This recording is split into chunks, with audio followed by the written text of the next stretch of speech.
make some difficult decisions that are going to impact kids. There's a lot of tension in communities, but we're hoping our legislature is going to come through.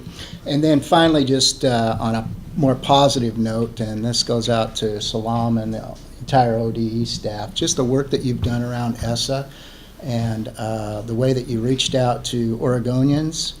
And there is some real optimism around out there regarding assessment and equity. And Michelle Hopper was at Chalkboard the other day. We were at a meeting, and she was able to talk about some of the things. And there's just a lot of people appreciative of those efforts, so thank you. Great. So, yeah, like mentioned, it's that time of the year. I'm almost about to graduate, but it's full of stress. It'll be over though soon. In other news, and well, for me, at least, I'm really excited also how there's a lot of new decisions to make, and we're going above and beyond to like search new perspectives. So I'm really grateful for that. Thank you, Mary.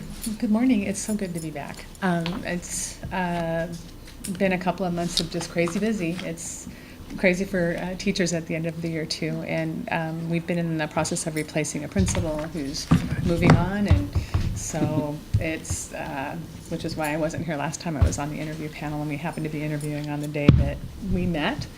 I'm getting ready to conclude our first after-school ELL program, which has been successful. The ALPA scores are reflective of that, so that makes us feel good. And it's just great to be back with you all. I don't have a report. Dakota? Yeah, it's that time of year, you know. It's, for me, because I'm going to like Chemeketa as well as going to my high school, you know, it's even more exciting to, you know, graduate and kind of have a little bit of time to not be taking 9 college classes at once. But, you know, it's just, I can definitely see as of late in all of my classes that this experience with all you guys has definitely affected me. It's given me a lot of experience. It's given me a lot of ideas about the world, and it's definitely given me more clarity on where I want to go. So I really appreciate just the opportunity that this has given me, the opportunity to understand kind of not just our educational system, but how these sorts of things work. And I'm also really looking forward to giving my presentation to you guys next month. I'm hoping that will be very good. Great. Thanks, Dakota. Miranda?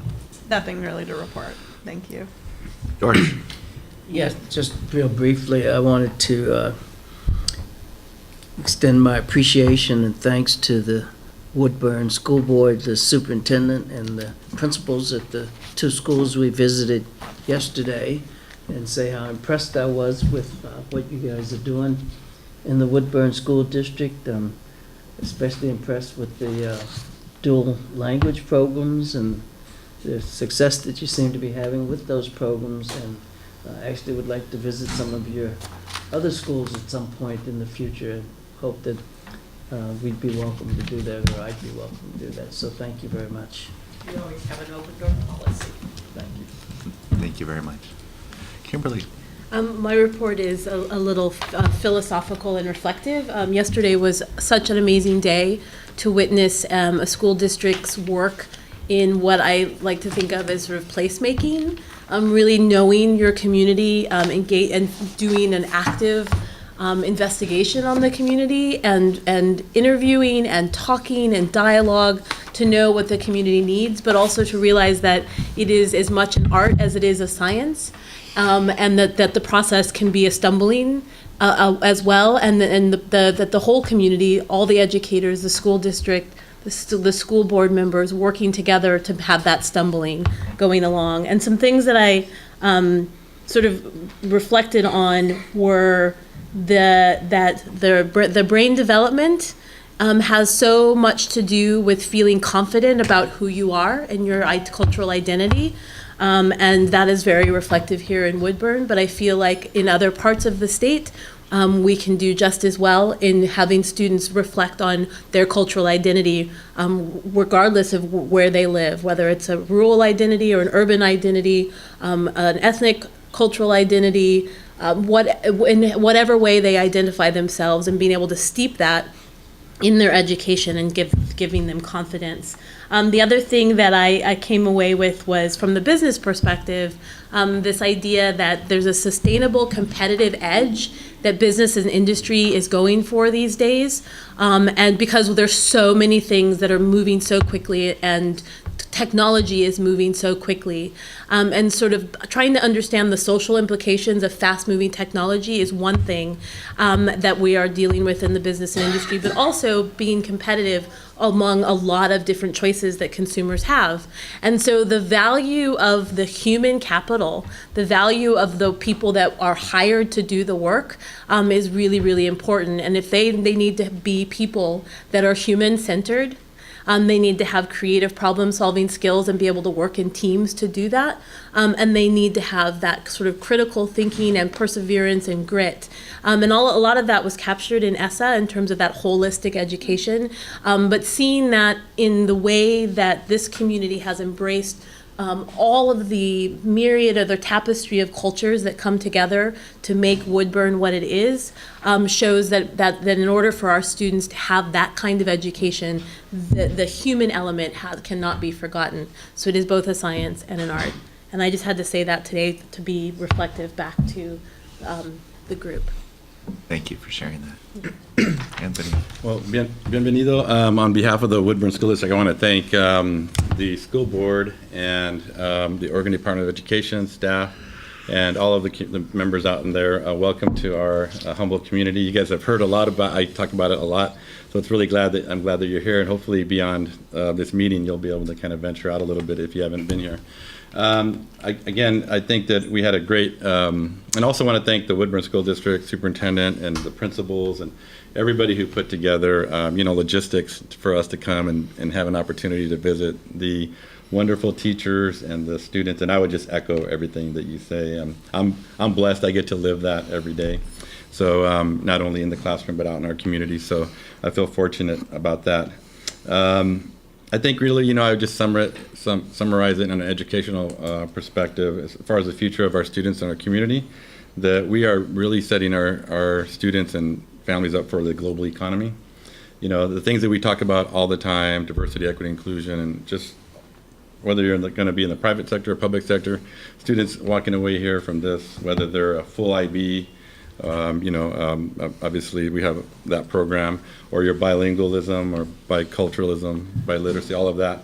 I think that's gonna take them all over the world, and we have that happening already. We've just recently had 9 students, I think, that earned the Ford Family Foundation scholarship.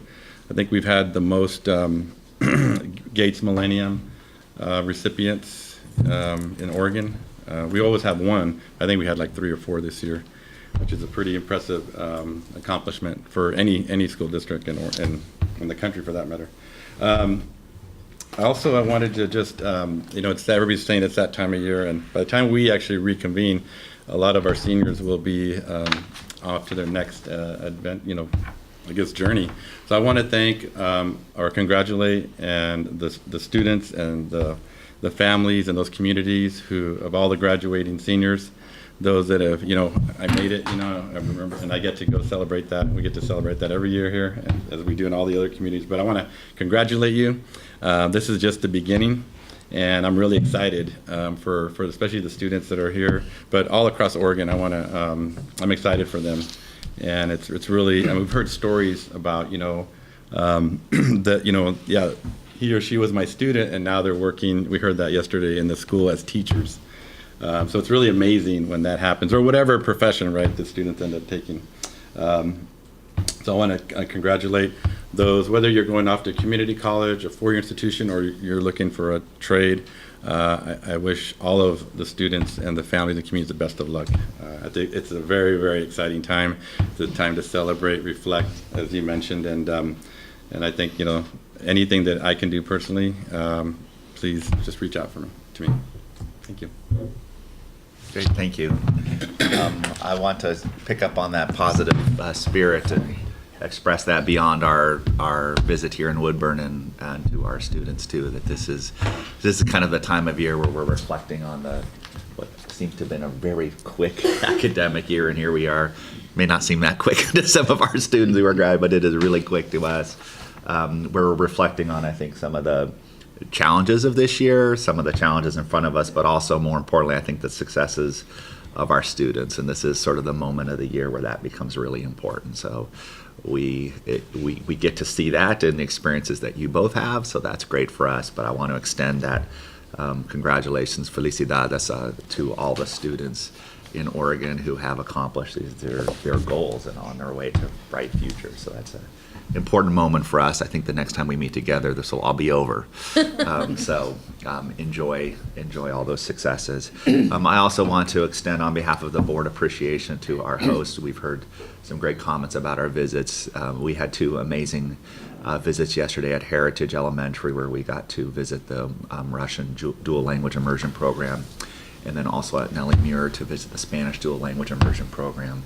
They're very different programs, obviously very different cultures and languages and community dynamics, but there was a strong spirit of similarities in terms of the values of the district and the community that bled through both programs and the staff at both schools. It was quite inspirational. We're very appreciative to our school hosts, the students who put up with us, asking them questions in the middle of their lessons, to our local board colleagues who made themselves available to talk with us and to meet with us for dinner, and to Superintendent Chuck Ransom for his gracious hosting of the day.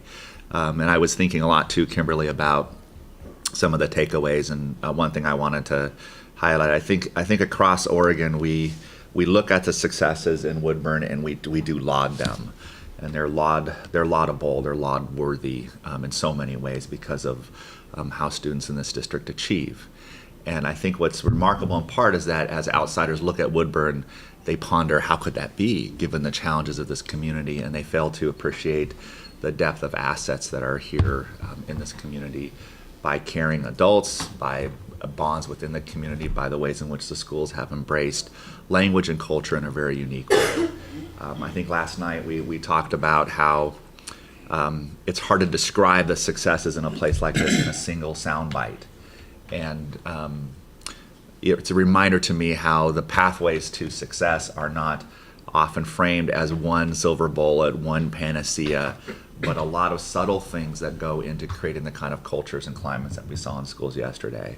And I really encourage us to use examples here in Woodburn and other examples that we have throughout the state of schools and districts and leaders and communities that have really come together to make a difference. There's a lot we can learn, but we have to take the time to visit, to ask questions, to see with our own eyes, to walk the space. Those things really do make a difference as we try to understand what are some of those ingredients to success. So thank you for hosting us. It's great that we're here, and I want to appreciate Salam and ODE staff and Jessica for helping to make that possible as well. So let's move on to the Deputy Superintendent report. Good morning. Thank you, Chair Martinez. I also want to express appreciation to the Woodburn School District Board and leadership and staff and students for hosting us and giving us the opportunity to be a part of their work and to learn about what they do. I always find these school visits and community visits to be truly grounding, enlightening in many ways, and give me a great deal of hope for the great work that's happening in our schools and communities throughout the state.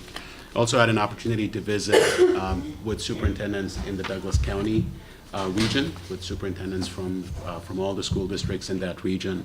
And I also came away, felt really inspired and encouraged and excited about the opportunities that they're all working hard to provide for their students.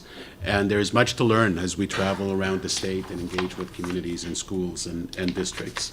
I also want to echo what Chair Martinez said about this time of year. It's a very special time of year. I too have a graduating senior, and he's going through the same things that you guys are going through. All of a sudden, he's just way too busy for everything, except school, of course, but just kidding.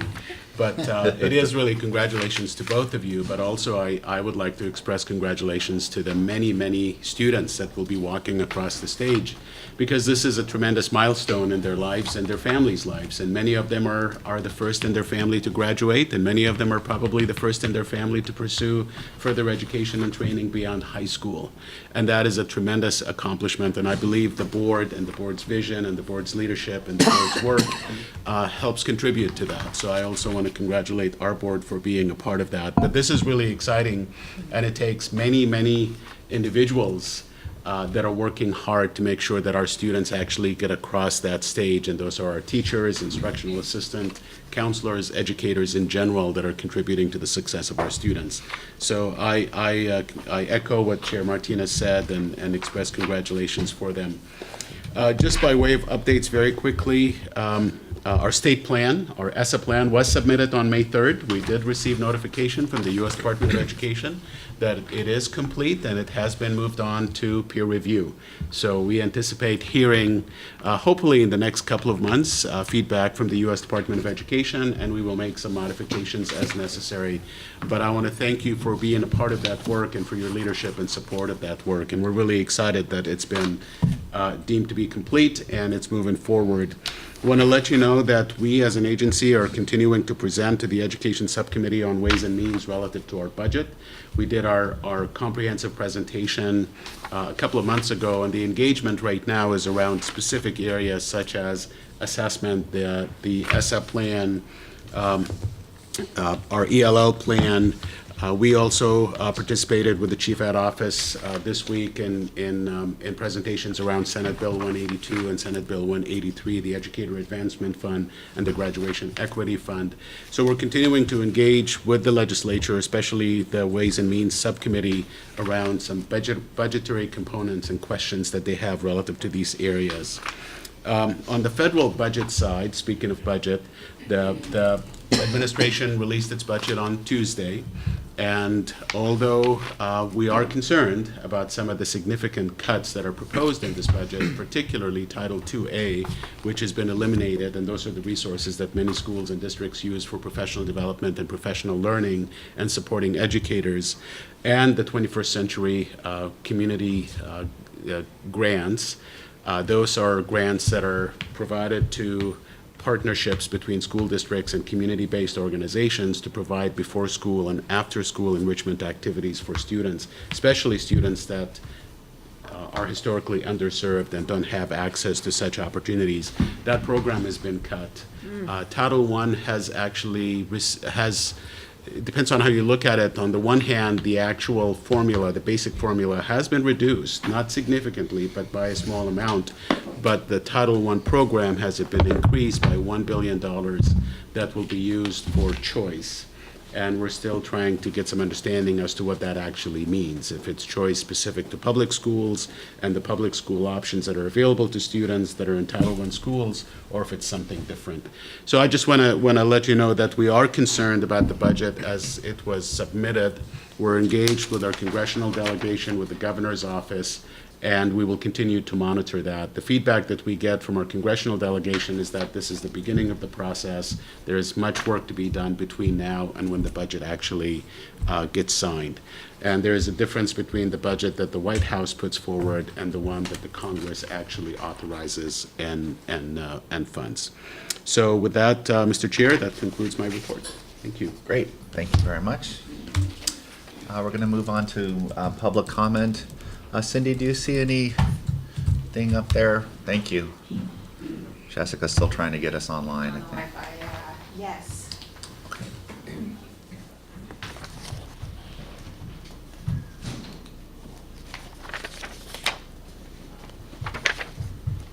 Do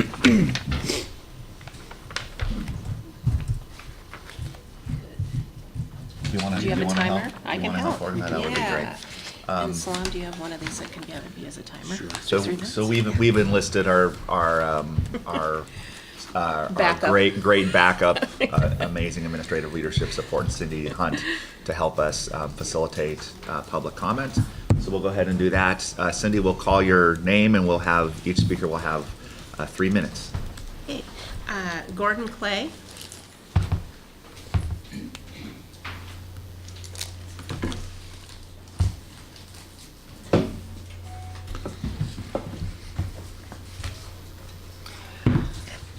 State Board, I appreciate your time. My name is Gordon Clay. I'm from Brookings, Oregon. I think we're setting up our students for something else also. I know that you don't create laws, but I believe you can and do inform and influence. Issue SB 49, which is a requirement that schools offer a require a CPR training with a defibrillator for 12 to 18-year-olds. Quick story. My daughter and I, we did a rites of passage for fathers and teenage daughters for years.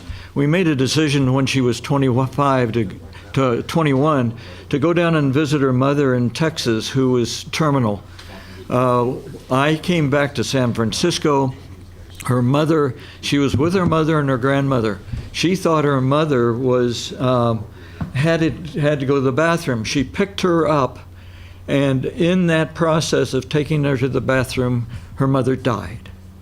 She screamed. Thank goodness her grandmother was there. I don't know what would have happened if she wasn't. But my daughter is 52 years old now and is still dealing with thinking that she killed her mother. She knows here she didn't.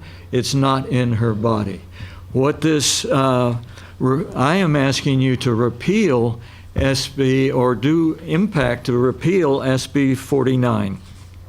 EBBA only requires one adult per 60 students. To be trained in CPR, it requires 100% of 12 to 18-year-olds. Something's wrong with that picture. 90% of heart attacks are fatal. Only 8% of CPR treatments are survivals, and most of those are by very skilled CPR people. I think we're setting up children for another ACE, basically, in their lives.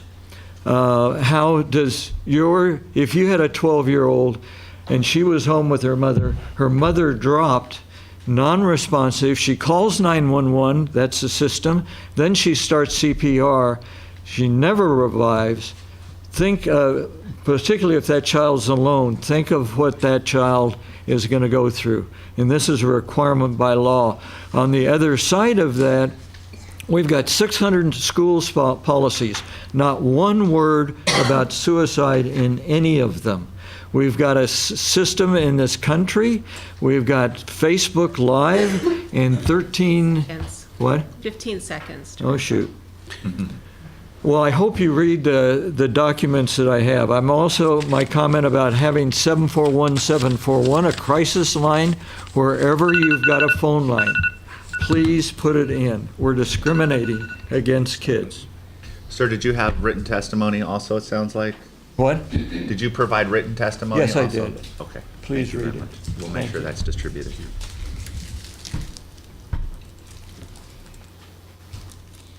Brenda Bremner? Good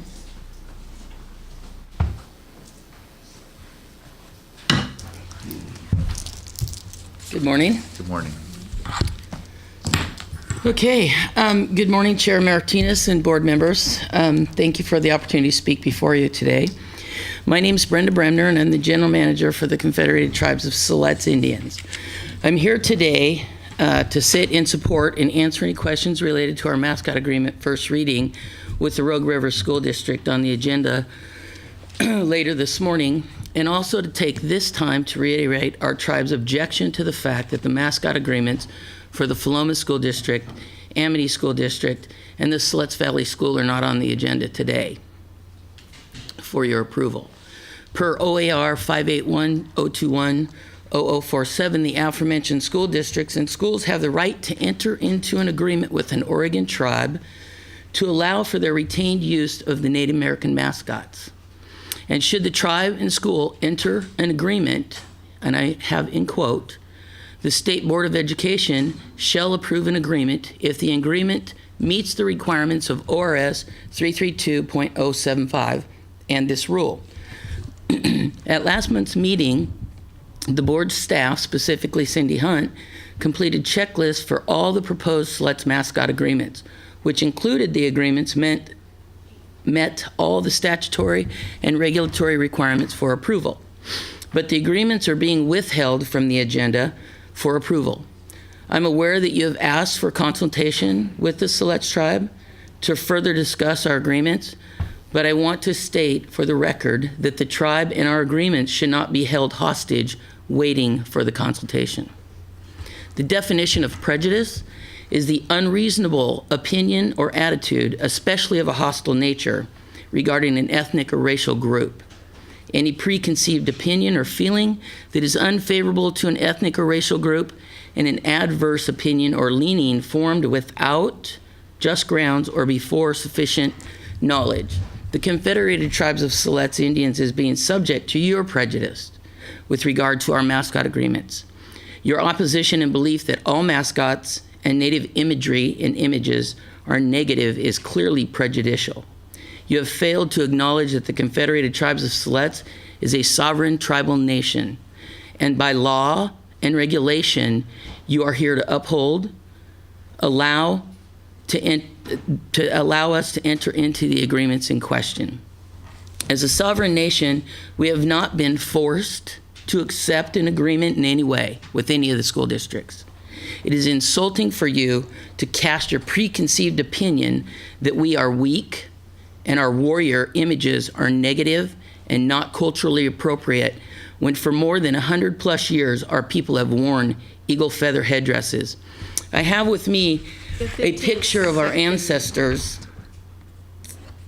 on horseback at the Philomath Rodeo taken in the early 1900s, which shows that this image is one that was in their community for a long period of time, and this land is part of our traditional area of interest. And you'll see here a headdress. I also have with me a picture of Nados dancers on a beach in Newport, Oregon, all of whom are wearing a variety of different feather headdresses, including a female dancer at this end who's wearing an eagle feather headdress similar to our warrior mascot design and that of the other two schools. In addition, I have two pictures here, one of our dances in a home and another of our families at an event. In both of these pictures, you'll note a drum made by our families in both, and both of them have imagery similar to the Native American mascots that are being called into question. Our ancestors painted this art on the drums as a source of pride for our people and ancestors. We would not have done this to portray meanness or negativity. Since your last meeting, your actions and insults were discussed many times in our community, and I, for one, am very appalled by some of the comments that you made. As a Native American, I find it way out of line for some government-appointed board to tell my tribe and me what it is to be an Indian and how I should act and feel. My father was a graduate of Shemau Indian School, the home of the Shemau Braves. He was a star athlete and a veteran of the Air Force. I also have an uncle who was at a boarding school for a period of time. They are no longer with us, but I share this because many times they shared that the negative part of life at the boarding school was the fact that all the little Indians were made to cut their hair, wear white man's clothes, and conform to speaking the English language. So in the 1920s and 30s, our ancestors were forced to change. They were told what they should look like and how they should act and feel. And now again in the 21st century, we're again being told how we should look, act, and feel. I was raised to be proud of my Native American heritage and to serve people in some way to make our lives better. I've worked for the Confederated Tribes of Siletz Indians for the last 23 years, and prior to that, I taught at Shemau Indian School. And I believed that our relations with federal government and state governments are improving, and that people finally recognize that there are treaties that need to be honored, and our tribes hold a unique and special status among the people who live upon this land now. Oregon's ranked among the lowest of the states in this nation for education of our students. This is one of your responsibilities. Our tribe holds education among its top priorities for our people and children. Understanding the true history of our Oregon tribes is important for us to teach all of our children in our state.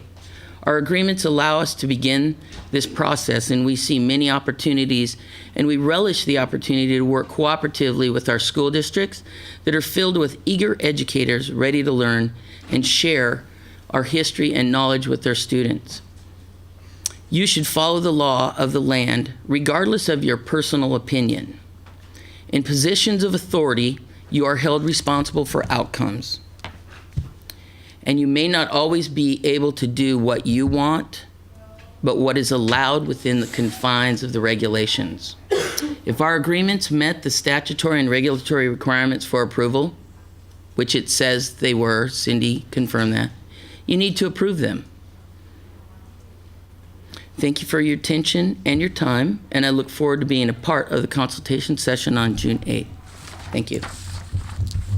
Thank you so much. And I will circulate these pictures if you'd like to see them. Sorry.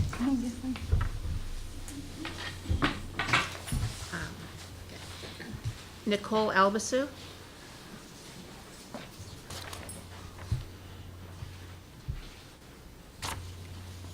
Hello again. Members of the board, so the chips have been stacked against us from the start. Not only was the second high school approved upon recommendation from ODE without any consideration of the impacts to the district, but when ODE's failures are brought to light and a request is made to correct the problem, ODE investigates the matter themselves, then provides advice to the board on what it can and cannot do. Not surprisingly, that advice is to do nothing, letting the students in our district pay the price for its failings. This board does itself no favors by blindly following recommendations of ODE without a strong consideration of the blatant conflict of interest that the department involvement in this matter carries. Director Russell at the looking for where there he is. At the last board meeting, you asked Ms. Hunt to clarify her guidance to the board where she stated that it was not possible to simply change the high school extension to the charter and that it would require a termination of the entire school. Ms. Hunt stated that the board had no options available to undo the expansion of Four Rivers. Following her testimony, there was no discussion.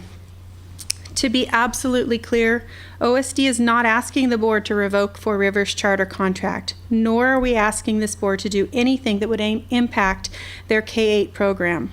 The issue has always been about the modification, expanding it to high school grades. This was done without a proper evaluation of the factors even this board has acknowledged should have been considered before any recommendations were made.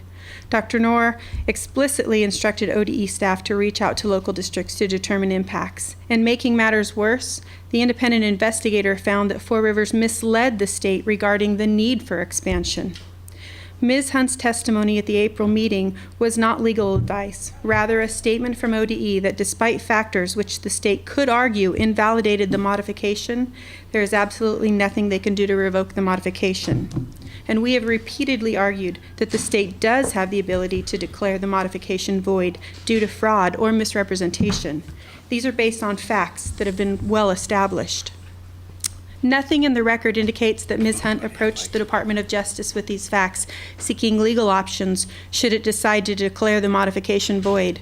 In fact, there's absolutely no written record of Ms. Hunt's communication of the facts or other critical factors which would shed light on the applicability of the legal determination the Department of Justice provided to ODE to this situation. Why is that? This board is comprised of intelligent and experienced members. You do not have to take my word on this. However, to do justice to your position, it is imperative you question the motives of ODE. Do they have incentive to have this board uphold the modification decision, which is based in large part on its poorly considered recommendations? Did Ms. Hunt directly ask the Department of Justice what legal arguments the board had to declare the modification void based on misrepresentations from Four Rivers regarding the need for expansion? And what lawyer would ever state unequivocally that a situation has a predetermined outcome when there are so many facts that support that the board did not have the information necessary to support the expansion? I ask you today to follow your instincts in order to do what is right for the students, families, and teachers of Ontario. You should seek out appropriate, non-biased advice to evaluate the legal position this board has available to it to support taking such action. Thank you for your time. And I brought letters. Right up here. Thank you very much. Mary Jo Evers.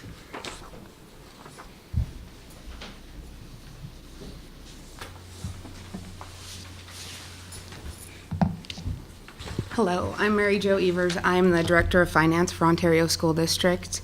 And I'm here to talk about the impact study that you guys are going to see later on this afternoon. We're just given these really short periods to comment on this stuff, so I've written it out in the letter on some of the issues that I have with the study. The first one is the assumption that we're losing 200 students to neighboring districts. And if you look at the assumption, what was done was they took the students residing in zip code 97914, which is Ontario, and said that they should all be assigned to Ontario. So here's that map.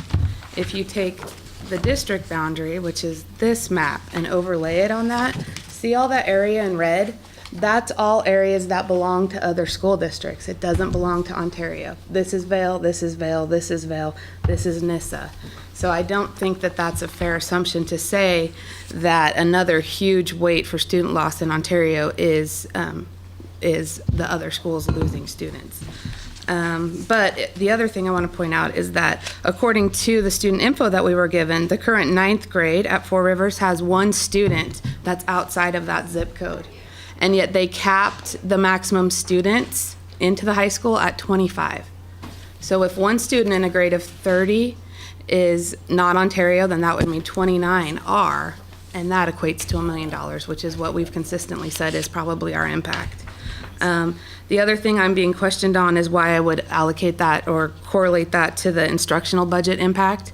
And what I'm saying there is the piece is that it directly affects the classroom. We're still going to have to mow lawns. We're still going to have to pay for power. So a drop of 100 students is going to likely affect the classroom first and support services later. And then it only addresses 3 grades. And then there's a comment that we get to retain 5% of the state school fund, and so that could offset that. ODE also gets to retain 5% of that too, I just want to point out.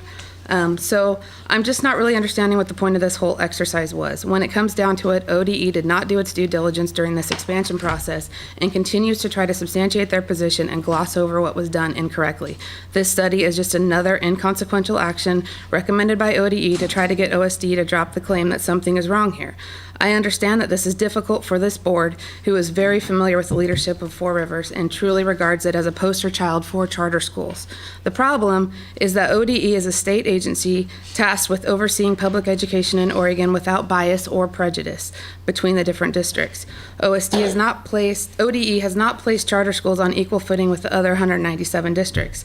I have heard numerous times in your meetings that there were no violations of contract and no violations of the charter of the laws, which is an absolute falsehood. Here's 3 examples. While OSD must comply with the minimum instruction hours at her high school, Four Rivers reported to ODE in October of last year that the expanded high school would not meet that requirement by over 48 hours. After you adjust for the snow days and some of the errors on the calculation, it becomes 90 hours or 9%. And I've provided you copies attached to my letter. Please wrap up. Thank you. I assume the rest of this detail is in the letter. Okay, thank you so much. Sam Sachs.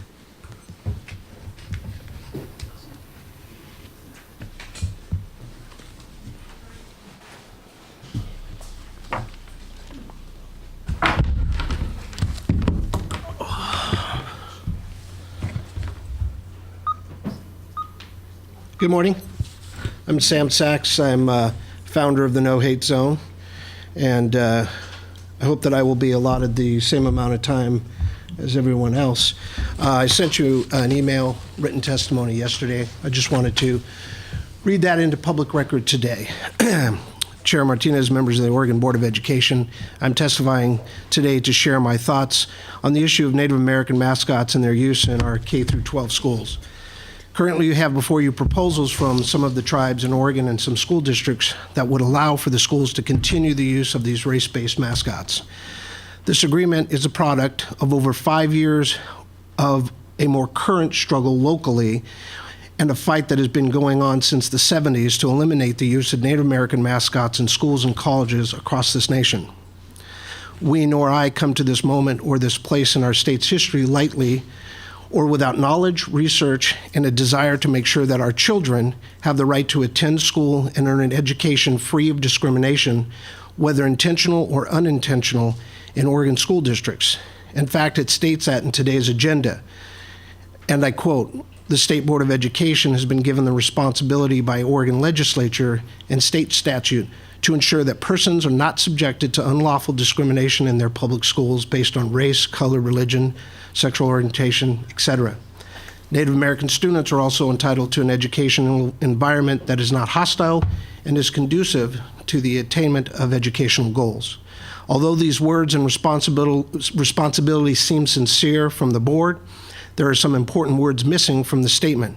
However, they are included in Oregon Revised Statute 659.850, which is state law, and I quote, "As used in this section, discrimination means any act that is unreasonably differentiates treatment, intended or unintended, or any act that is fair in form but discriminatory in operation, either of which is based on race, color, religion, sex, sexual orientation, etc." The research done by this board and the state, and research done by these groups, the APA, the American Progress, Center for Progress, the Washington Post, clearly show that the use of Native American mascots, logos, symbols, and names, whether intended or unintended, discriminate against Native American students throughout our state, our country, and in our schools specifically. The Oregon Board of Education in 2012 recognized this and voted 5-1 to eliminate the use of Native American mascots in our schools. One would assume that 3 different research studies, numerous letters and statements supporting the elimination of these mascots from the human and civil rights organizations in this country would make a clear-cut case that the Board of Education should do the right thing and move away from the use of these mascots. But still, here we are today. Since the early 70s, more than 600 high schools and colleges have stopped the use of Native American teams, although they still remain in professional sports. There are at least 117 American Indian educational, psychological, sociological, civil rights, and religious organizations that officially oppose the use of these race-based athletic nicknames and mascots. Yesterday, the mayor of New Orleans gave a speech about race and monuments, but the speech was more about was so much more than just about monuments. I encourage you not only to watch the video, but to read the words, because they are powerful and true, and they apply to Native American mascots, logos, names, and symbols that do not honor Native American people. They were never intended to honor Native American people. If this board continues to vote and approve these agreements between the 9 tribes and these school districts, you are complicit in the active role of legalizing and legitimizing the continual and approved discrimination of Native American students. I also want to point out that if the current bill, Senate Bill 13, passes, which would require all schools to teach Native American history, then part of the compromise is null and void. My last request to the board is to open an investigation and a review, and I will submit written testimony to the vote in January of 2016, in which you initially voted on this issue. The initial vote failed. You then took a recess, and one of your members came back and changed their vote to yes. We believe there was some undue coercion and influence that changed that vote, and that the vote of no or failure should have stand. So I'm publicly on record requesting the chair, the superintendent, to open an investigation and a review of your vote on January 2016 that brought us to this place. I hope you will think about the students, all Native American students represented, whether represented by the 9 tribes or not, and their education and their right to a place free of discrimination. And let's end this and move on to something much better. Thank you. Thank you.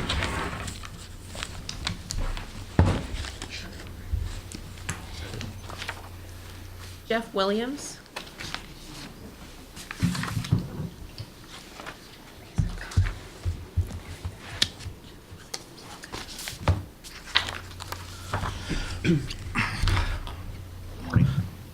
My name's Jeff Williams. I'm an enrolled member of the Confederated Tribes of Siletz Indians of Oregon, and I'm here to talk today about how I feel that the board here is, I don't know if it's overtly or covertly, so I'm trying to get the Siletz people to change their mind about their opinion on the Native American mascots.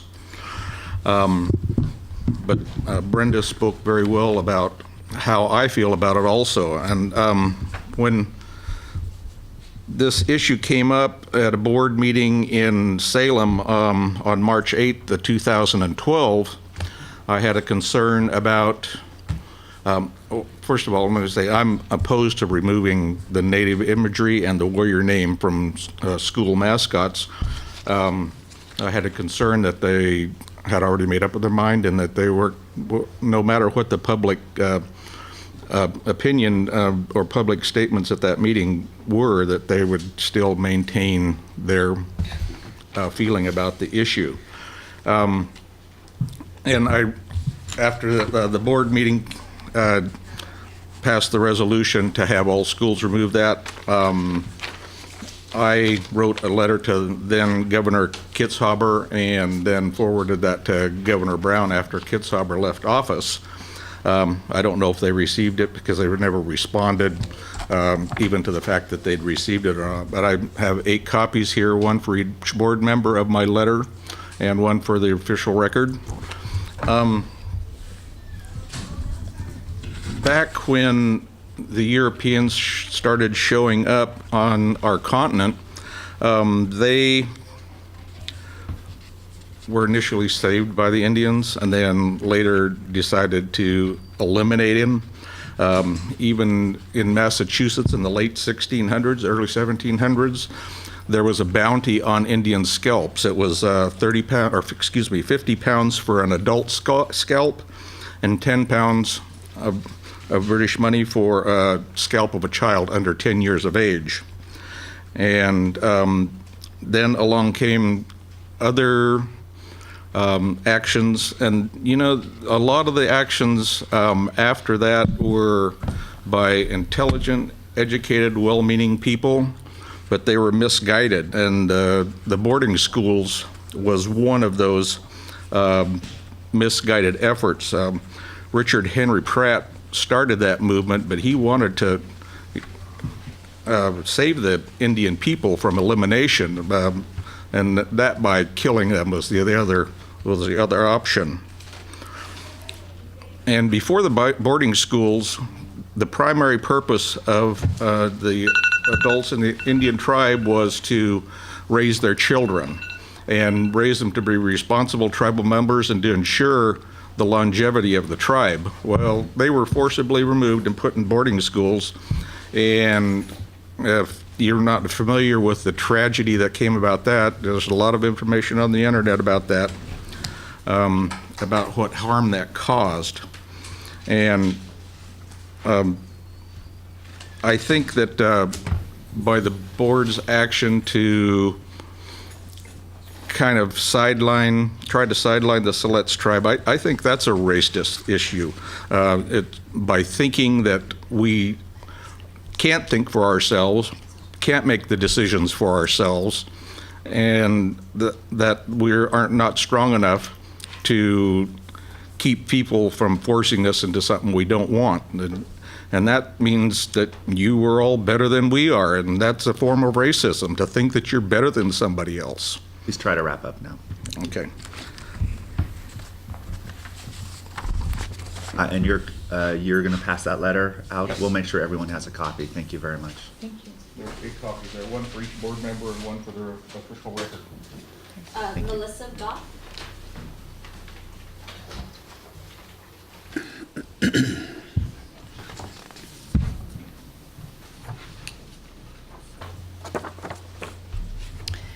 Good morning. Thank you for this opportunity to speak. I know many of you outside of this environment, and I appreciate that you know my integrity and how I approach this microphone today. My name is Melissa Goff. I am the superintendent of the Philomath School District. Philomath has worked in good faith with the Confederated Tribes of the Siletz Indians to meet all requirements associated with OAR 581-021-0047. As you know, this rule is in regards to school mascots that currently have Native American names or images. This week, our school district learned only by receiving communication from another school district that the State Board of Education has pulled Philomath School District from their May 25th agenda, today's agenda, where we were previously scheduled to have the second hearing of our request to retain the names and images of the Philomath High School Warriors and the Philomath Middle School Braves. We have made this request out of respect for the wishes of the Confederated Tribes of the Siletz Indians. When I became superintendent of Philomath School District, I did not anticipate keeping these mascots. I went to the tribe and asked what they wanted. This is what our tribe wanted. It would appear that the State Board of Education is unnecessarily delaying and potentially seeking a way to not approve 3 partnerships between the Siletz tribes and the schools with similar Native American mascots, Philomath, Siletz, and Amity. According to Cindy Hunt, the board does not have this authority. The board has chosen not to put these 3 schools on the May meeting agenda for final approval, even though you are moving forward in consideration of other Native American name and logo agreements. The difference is that the mascots of the 3 schools contain human imagery, which you have said should be offensive. It bears noting that many schools have human imagery in their logos in this state, and none of these have been deemed offensive in the board's stated comments. A simple review of the mascots of the teams in the OSAA baseball playoffs, Go Philomath Warriors, will shed light on the irony. Simply, the Confederated Tribes of the Siletz Indians do not find the imagery offensive and are very pleased to enter into the agreements with the schools to retain these mascots. As a matter of fact, they are concerned these efforts intentionally or unintentionally are erasing the Native people. I believe the statements by the No Hate Zone, just made a moment ago, clearly has the unintentional impact of telling our local Native tribe that they do not know what is best for themselves. These are not mascots of white cowboys, white military figures, or white fur trappers. Clearly, historical figures who contributed to the mistreatment of Native peoples. These are pride-filled representations of a strong Native warrior. I would like to know why the former are not under consideration for removal, yet the tribe's requests are being disrespected. We believe the State Board is attempting to refuse to follow state law as passed by the state legislature. In fact, the board appears to be trying to influence the Siletz tribe to move away from the agreements they have entered into with the schools. Influencing the tribe is the very thing that we as a district find abhorrent. We respect the wishes of the Confederated Tribes of the Siletz Indians. Our schools would appreciate being included in conversations regarding this matter, kept apprised of any proposed changes to normal and typical practice, and receiving respectful consideration of the request by Philomath School District and the Confederated Tribes of the Siletz Indians. Thank you. Thank you. Larry Lewin.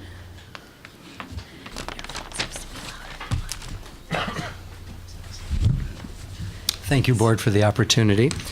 Larry Lewin, I'm a retired Eugene 4J school teacher, part-time now at the U of O College of Education, and a member of CAPE, the Community Alliance for Public Education. Want to congratulate the ODE and the board for seeking a balanced assessment system. Referring back to the new pathway document of 3 years ago, it's clear that the state is moving toward a more balanced assessment system so that standardized assessments don't dominate the entire system. To achieve this balance in Oregon, I have a question. With the movement toward more formative and interim assessments versus just a summative assessment at the end of the year, will these formative and interim assessments be purchased by vendors, or will they be created by educators in local districts or even in individual schools? Does the ODE allow districts a choice under the ESSA?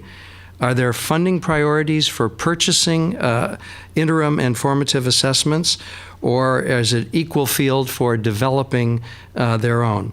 My priority as a retired teacher and now professor of education is that there'd be funding for classroom-based performance assessment, whereby the teachers in a district and a building working with administration would create their own more directly tied to the actual curriculum that's being taught. to achieve a real balance, these classroom-based performance measures need to be promoted and funded. So my question to the board and the ODE is, what's the priority? Is it an open decision, or is it going to be mandated from above? I'm just looking for the parameters here. Thank you. Thank you. CAPE, we had somebody that signed it with CAPE. Is that, okay, Yeah. okay. Rachel Rich? You're next, actually. Go Okay, ahead. all right, thank you.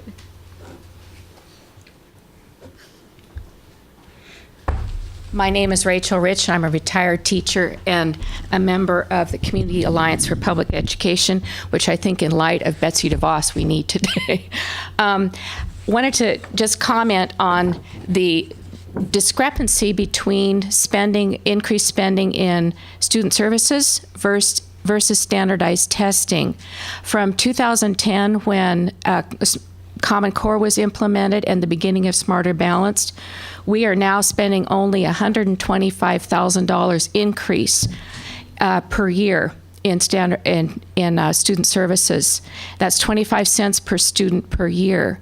Yet the increases in standardized testing have been 80 to 105 million. And my documentation consists of information requests that I put into the ODE for the relevant budget records. 2009 Race to the Top grant for $50 million annually, and the ODE 2014 AIR contract for Smarter Balance, Oak Science and Social Studies, ELPA, and kindergarten. And that doesn't count the added school specialists. If you look at the ODE test manual, pages 8 through 10, you need a district test coordinator, school test coordinator, test administrators, and regional ESD partners, which have expanded from 25 million to 440 teachers or more worth of positions. This is what my community's standardized testing calendar looks like. That's 19 tests in May alone. And yet, the ODE's community forum says that accountability and assessment is fourth in importance. So I'm advocating that we create some kind of balance in increased spending as well as in the time that is spent in schools. And I don't think that it's ever been raised that we're punishing slow students because they have to give up recess, and failing students give up an elective for the second math or English test. And I haven't seen that in any of our documentation anywhere.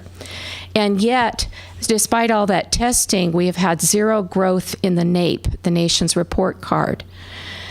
And the ODE plans, which I read very carefully, Mr. Noor's report the other day, and had some wonderful activities happening in different schools. Nevertheless, I'm concerned that we still have the same number of tests and that the Smarter Balance product contains the same kinds of errors.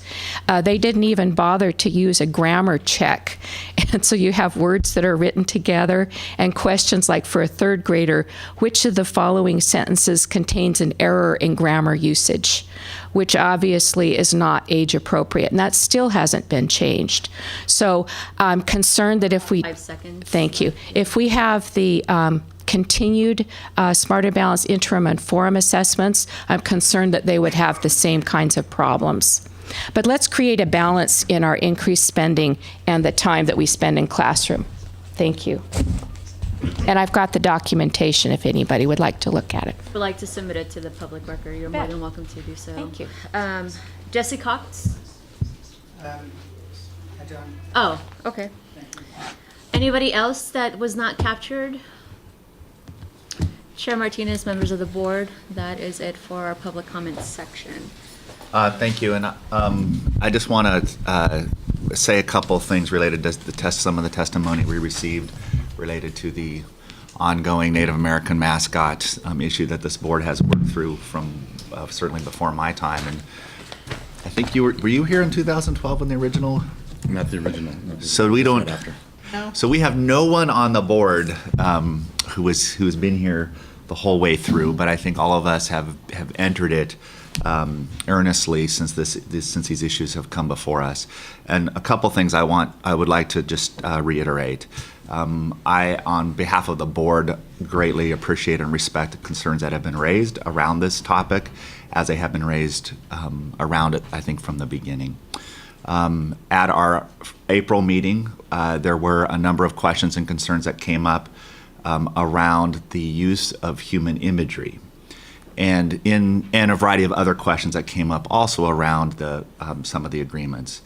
In thinking through what the appropriate next step was and consulting both not just within the board but also with ODE and with the Chief Education Office, the most appropriate step at that point was to suggest a government-to-government consultation with the tribe, Siletz in particular, to better understand perspectives about the concerns raised both by the tribe and I think by the board. So we requested that, and I think there is a scheduled consultation.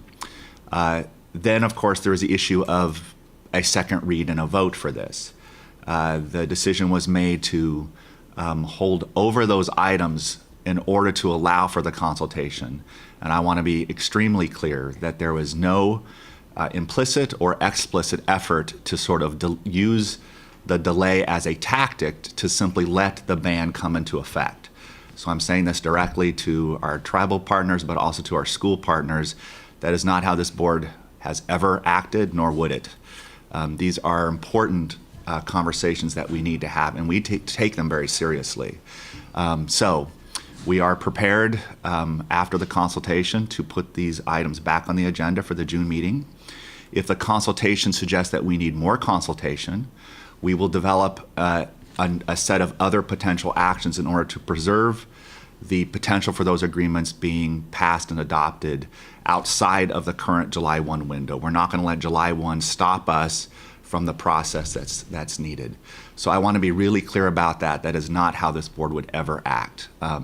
Another thing I would like to clarify is in no way has, at least in my experience with this board and my own processing of these complicated issues, has the issue really been about what's stepping into what's important to the tribe. I think this board understands all along the way that imagery has a very important context of value to tribes. And these images, including the ones that raised some questions at the last meeting, there's not a starting point of questioning their value to the tribes, or, by the way, to the local schools. It's clear to me in the presentations we received that the images themselves are steeped in tradition and meaning to the tribe, but also to the schools. That's really not the issue that, at least for me, I'm concerned about, and I think this is echoed for some of the other board member comments. The broader issue for us is about the global interest of Oregon students. And in the case where the images outside of the education, the relationships, the value that the tribes place on these images, and that the schools place on these images, the images also communicate very strong messages to broader audiences outside of the district, outside of the school, and certainly outside of the tribe. If those broadcast messages cause potential for harm in terms of students' sense of safety, welcomeness, and well-being in our schools, we have a concern that is worthy of discussing. So, Chair. Let me finish my my comments. So, we have expressed a concern that's about a broader set of issues. We also have have been very clear that the exceptions that have been passed into law, we have been very clear about rulemaking related to those exceptions and have acted on those exceptions, and will continue to do that. But we also need to and will take the time to consider the broader impact of our decisions, because that's part of our core equity lens, and that's really what this is about. So, my only comment was. Go ahead. Brenda Bremner, General Manager of the Such Tribe again. I was of the understanding that when public comment was made, that there was not a rebuttal at this time, and that was part of the reason that we were doing the consultation. So I don't know that I think it's fair and equitable that you take the opportunity to further this whole conversation with regard to your role and your purpose, when in fact there's a law, and that law says if the tribe and the school enter an agreement regarding Native American imagery, that it will be approved. Thank you. It shall be approved. And that is a point that needs to be understood. Thank you. It's not for the board to decide that that imagery has an effect negatively or not. Melissa Goff of let me, Pomona I'm going to stop us showed, there. hang on one second, showed some of the things, these mascots from other schools. There have been more people in the United States and in the state of Oregon harmed by weapons and guns than there has been an Indian headdress. Okay, and an image. Thank you very much. Thank you. And this is not a rebuttal, nor is this a replacement for the consultation. However, it is important, and it is my responsibility on behalf of the board to provide context of what has occurred between the last meeting and this meeting. And it is clearly important to our school partners and the community that we be as transparent as possible. So I look forward to additional conversation through the consultation and the board's input before final decisions are made on this matter. So, quick Kim, question yes. on transparency. Can you address or let me know if it's been addressed the issue that Melissa Goff raised in terms of not being notified that there was going to be a delay? Yeah, I don't have a response to that, but I will work with Jessica and Cindy to get a sense of what notifications have been made and when and timing. I but, can speak to that as Amity Superintendent. I don't want. Thank you. It wasn't until I looked at the agenda for this month that I noticed we weren't on there, and I contacted Cindy Hunt to find out why. It was at that point. That was on Monday. It was at that point. Thank you. I would prefer no more commentary from our audience. Thank you very much. I will consult with staff. I definitely heard the concern, and we'll get to the bottom of that. Thank you very much. Okay. Ready to move on? Yes, we're ready to move on. So, Thank you. Next on the agenda is the consent agenda. However, if the chair can give me 5 minutes, I want to apologize for the board for our technical issues this morning. I believe we're all logged in, and we are going to have paper copies just in case we have spotty tech issues. So we'll have those for this afternoon. And I also want to provide a quick board admin update before you get to your consent agenda, if I may. So I just wanted to let the board know that it's been quite a busy few months. I got the opportunity to present the board's proposed mission, vision, and values to several advisory groups, as well as to the Early Learning Council. I'm pretty excited to present all the feedback that we've gotten throughout this process to you later this afternoon. I also met with the administrators of the Early Learning Council and the Higher Education Coordinating Commission. We are looking forward to meeting monthly and talking about the work that each of our respective boards and commissions are doing. And it's a way for us just to keep each other informed of intersections that the different boards and commissions can work on. If there's any information that you want me to bring back to those meetings, you're welcome to email me, call me anytime, and I'll certainly bring back any information that I get from those particular meetings. The joint board meeting that we had with the Higher Education Coordinating Commission was unfortunately canceled. The date that was originally proposed no longer worked. So I will be working with the HEC administrator to find a date in early September to have that joint board meeting. We will have a joint board meeting with the Early Learning Council during the first meeting in September. So we'll probably meet in the morning, and then we'll have regular board business in the afternoon. We are going to be back in Salem for the next board meeting in June. We do not meet in July, just as a reminder, but we do meet in August, on August 23rd through the 25th for our annual retreat.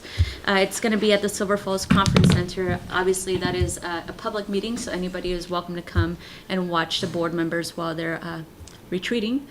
Last but not least, I do want to say that Salam and Charles did receive a request from Oregon Department staff to postpone an agenda item on your consent agenda, and that is item 3B, which is the administration of prescription OAR 5A1-021-0037. This particular OAR outlines the responsibilities and requirements related to the administration of prescription and non-prescription medication to students. The proposed OAR addressed internal inconsistencies, and also it also tried to make the rule more user-friendly and clarify the requirements to help address common questions and concerns from the field. It also brings the rule into alignment with House Bill 4017, which was passed in 2016. The proposed amendments to that particular rule had a first reading back in April, as you may remember. The rule was to be on the consent agenda this month. However, staff did receive significant stakeholder engagement and comments within the last week, which highlighted some possible conflicts between the rules and the statute relating to the age of consent for healthcare. There's a provision in the rule that governs when a student may self-administer medication. The rule requires parental consent, so there may be some conflict between this language and state law, which allows students to obtain some prescription medication without parental consent.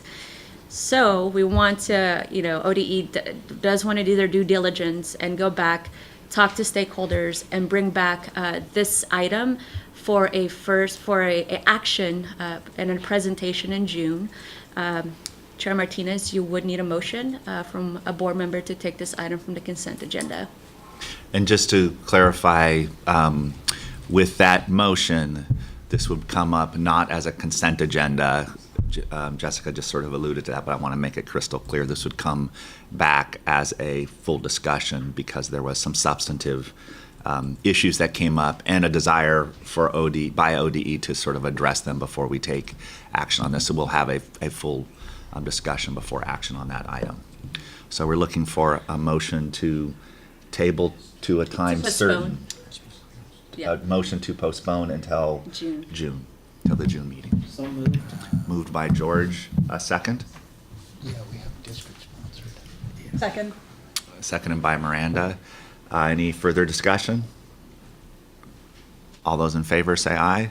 Aye. Opposed? Okay. Thanks. So we can move on to the rest of the Yes. consent agenda. Thank you, Jessica, for those updates. Any questions pending a motion on the consent agenda? Nope. Okay, is there a motion for the consent agenda? I move to adopt the amended consent agenda. Okay, moved adoption of the consent agenda. Second? Second. Moved by Miranda, seconded by Kimberly. Further discussion? All those in favor say aye. Aye. Opposed? Okay, consent agenda passes. Thank you. So, Chair Martinez, we are running a little bit ahead of schedule. Yes, I know it's surprising for some folks.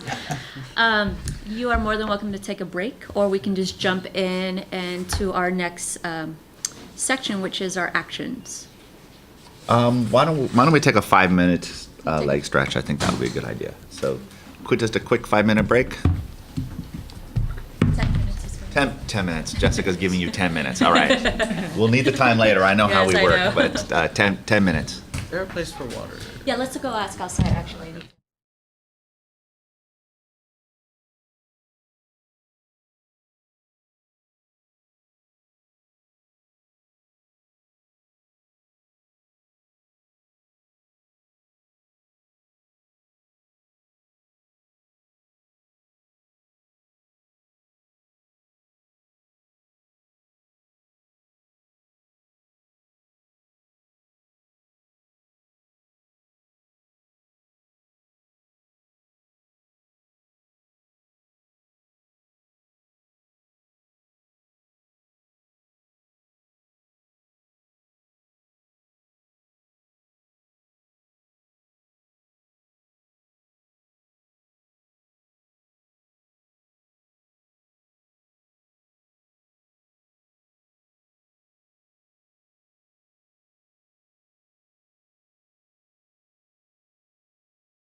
All right, let's call the meeting back into session.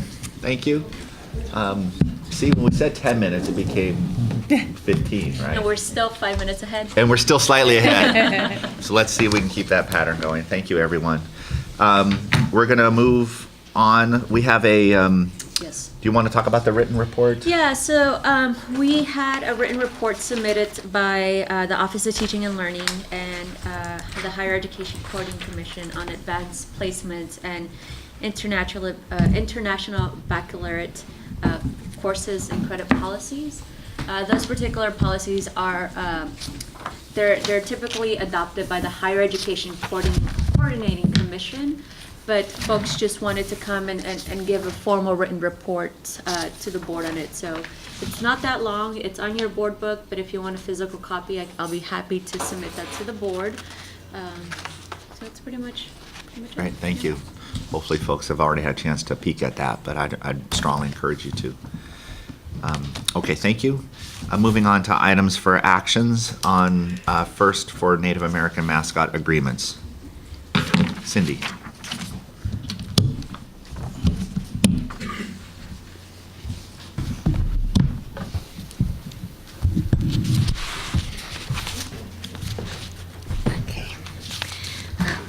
Cindy Hunt, Government and Legal Affairs Manager for the Department of Ed. I think I'm with Jerry in that I'm a little old school too. I have my notebook.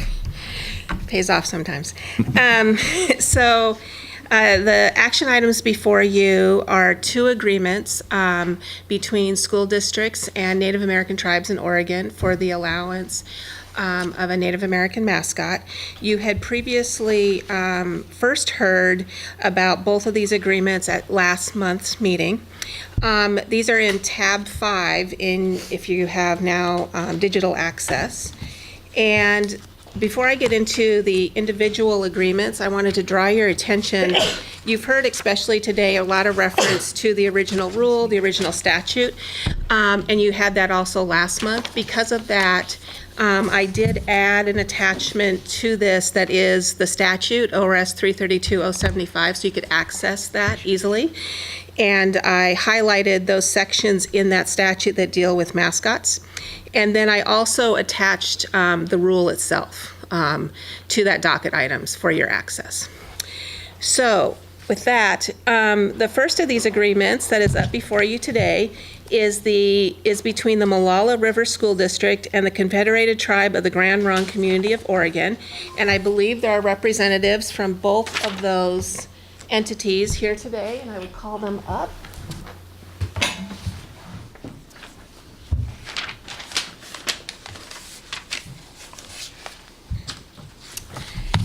Thank you. Great. So to refresh your memory, for the Molalla River School District and Grand Ronde Tribe, under their agreement, the mascot's name is the Molalla Indians. As part of the process of entering into the agreement, the tribe and the district negotiated for a change in the Molalla mascot, and you heard about that last month. But to refresh your memories, in the under the tabs related to the Molalla River School District agreement, in, for example, the agreement tab, you would see representations of the mascot, which are non-person images. And I know these two gentlemen can speak more specifically to them. With that, I'd like to turn it over to the representative of the Grand Ronde Tribe to speak to you directly. Good morning. Once again, my name's Ren Leno. I'm tribal chairman for the Confederated Tribes of Grand Ronde.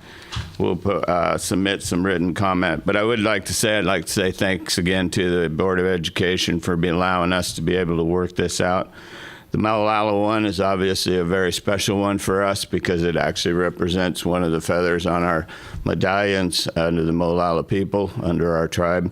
So it's a very special one. It's one we felt that needed to really make sure we have it correct. And now the special thing is that it'll actually be able to teach our history and our culture right there at that school. So it was a very special one for us. So once again, I'd just like to thank the board for their understanding that this is really important to Grand Round to have accomplished this one. And it was great to work also with the Banks and the Scappoose. So thank you once again for all your work.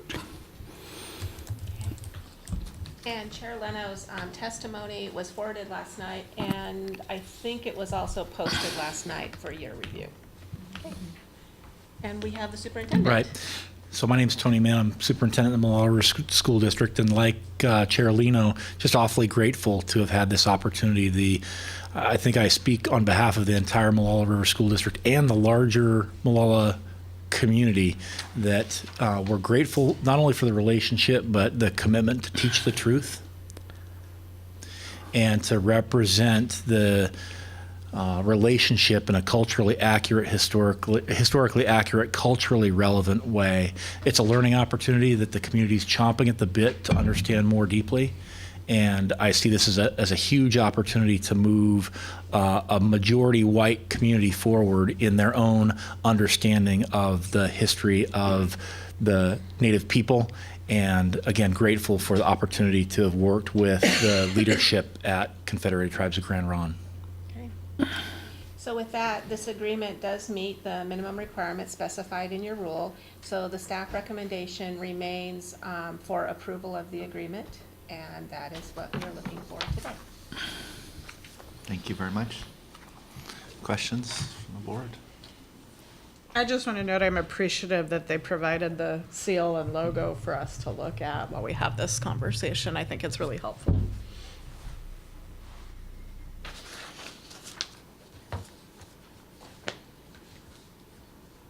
No other questions? Okay. Is there a motion? I will move the recommendation forward from the staff. So moved approval by Jerry and seconded by George. This is for the Moala School District and Confederated Tribes of Grand Ronde of Oregon mascot agreement. Any further discussion? All those in favor say aye. Aye. Aye. Opposed? Opposed. Okay, and the motion passes. Thank you. Thank you. Thank you. Thank you for your work. So the next Native American mascot agreement in front of you is between the Douglas County School District, which is in Roseburg, and the Cow Creek Band of the Umpqua Tribe of Indians. And this mascot agreement covers the named Indians plus an image of a feather. Although this district and tribe had a little bit different route to come before you, and that this school district already had the image of the feather 5 years ago when the original rule was adopted. And prior to that, they had had a person image but moved to the feather in working with the tribe in the area.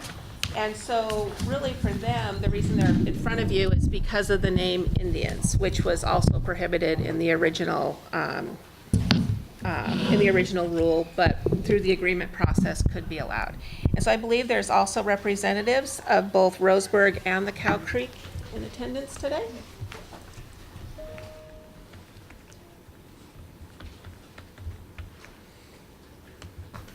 Good morning.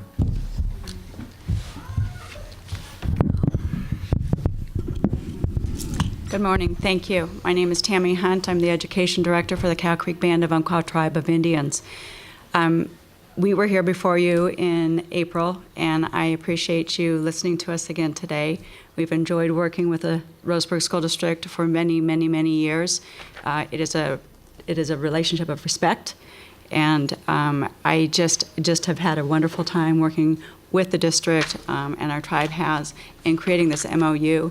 And we have some wonderful things that we will, as a tribe, gain out of it. We will be able to have our curriculum developed by ourselves, taught in the school district, and then also have a seat on the curriculum board for the school district. So again, thank you for considering this. Gary Washburn, Superintendent of Schools. You've heard my testimony. We are very thankful for this opportunity.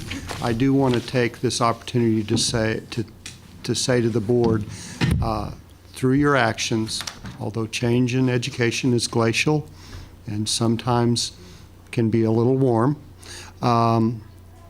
you have affected change in Douglas County and in the Roseburg Public Schools. Last year, we had our first Eagle Feather presentation ceremony to Native American students that were going to graduate, and they were able to wear those Eagle Feathers at graduation, which is the first time anything outside of graduation robes and were worn. We had our second one just the other day. Kids are very excited about that. It is truly a change, and it is through those kind of changes that we positively impact kids' lives and start to have the community embrace different cultures. So we really appreciate this opportunity. We look forward to the opportunity to continue to work with the Cow Creek Tribe, and we see this as nothing but a positive relationship as we move forward. Thank you. Thank you. So this agreement also met the minimum requirements of the rule, and so the staff recommendation remains with approval of the agreement. Also, the images related to the mascot are also contained in the memorandum of the agreement on your tab, so you can review those. And they have different versions and some colors and things like that, I noticed. And so with that, we're looking for approval of the agreement. Questions, comments? George? Thank you. I just wanted to draw attention of the board to there are a couple of provisions actually in your MOU that I really appreciate, and both of those very clearly point out that in the unlikely event that the district and the tribe come at odds on the mascot or the curriculum pieces and so forth, that it is the tribe who is in the driver's seat with regard to what will happen if there is that type of conflict. And I find that welcoming. Thank you. So I move adoption. Okay. Moved approval by George. Is there a second? Second. Okay, moved approval by George, second by Jerry. Further discussion or questions? Okay. All those in favor say aye. Aye. Aye. Opposed? Opposed. Motion passes. Thank you. Very, very nice job. Thank you very much. Thank you.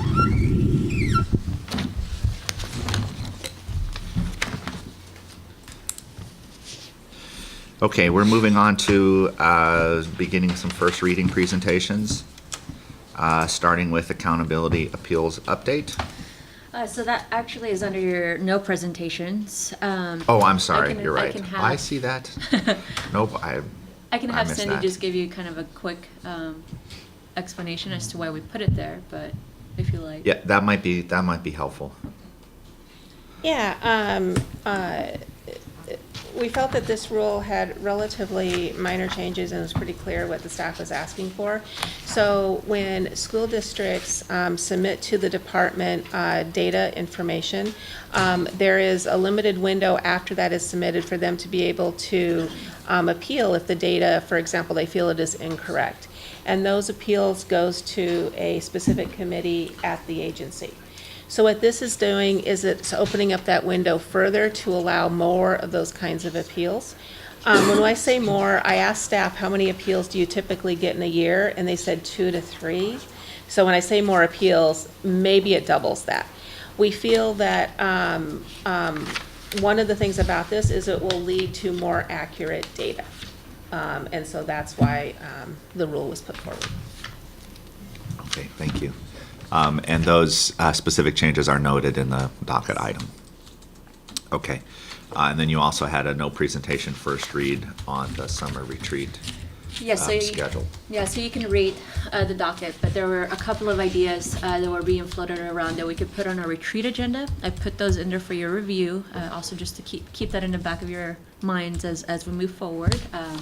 I'd also like to invite any of the board members, to help me draft an agenda that we can formally propose next month.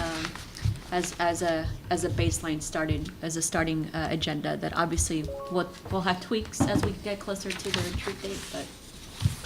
And if you haven't mentioned ideas to Jessica or myself or Anthony, please do so as soon as possible so we can integrate those ideas into the agenda. We have plenty of things we can do that are already in the hopper, but George, you have it. And this is a question for Salam.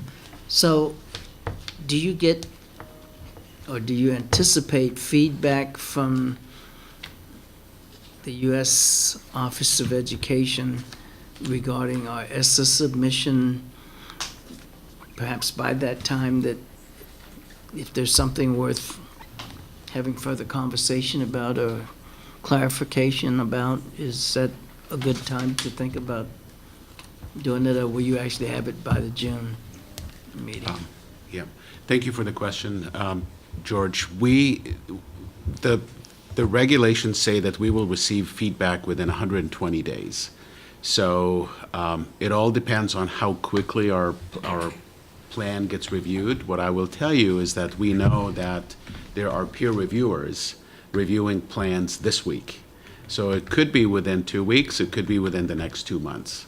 And if we need to make some adjustments and modifications, we can always do that. Even at the retreat, we can designate a portion of the time for an administrative purpose and do that then as well. So, but we're hoping to hear sooner than later, so. Okay, any other questions about this? Okay, moving on to presentations in the first readings category, starting with Native American mascots. And this is Rogue River and Confederated Tribes of Siletz. Yes, thank you. So this is a first reading of this agreement. This is between the Rogue River School District and the Confederated Tribes of Siletz Indians.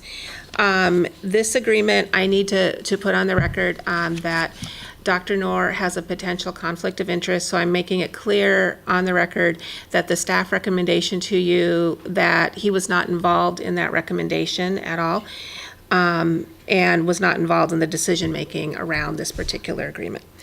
The Rogue River School District and the Siletz, just briefly, the mascot is the Chieftains, and the current mascot image is a spear and a feather, and that image is also in your material specifically. So if you were interested in that, you could review that. This agreement also meets those minimum qualifications set forth in your rule. Rogue River provided notice to the department that they were entering, or intended rather, to enter into an agreement with the Siletz. However, that agreement, or that notice, when we received it, did not meet the 60-day notice requirement. And I think you heard about, I talked about this as one of the other ones last month. So I reached out to Rogue River and talked to them a little bit about, okay, if you didn't meet this, why? And also, did you meet the intent through other ways? So they also have been having conversations with the Siletz over the course of, I think, about a year. You remember, one of the requirements for that 60-day notice is that a district wasn't just kind of hopping around from tribe to tribe, that kind of thing. So that's not what's going on here. Also, I confirmed that they had public hearings during this time period to allow comment from stakeholders about the agreement. And one of the reasons they gave for sending it into us a little bit, I think they sent it to us like 49 days in advance, was they wanted to ensure that the board had ample time to consider the agreement before July 1. So they felt that was more important than meeting this technical kind of requirement. So I wanted to highlight that. But like I said, the agreement meets the minimum requirements. There is attached to the agreement the harassment and bullying policies, civil rights policies of the district. And with this one also, I believe there are representatives in the audience who can provide more information. Yes, come on.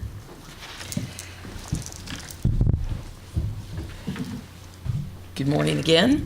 Brenda Bremner with the Confederated Tribes of Siletz. And I think with regard to this particular agreement for the tribe, we were very pleased to engage in the negotiations with the Rogue River School District.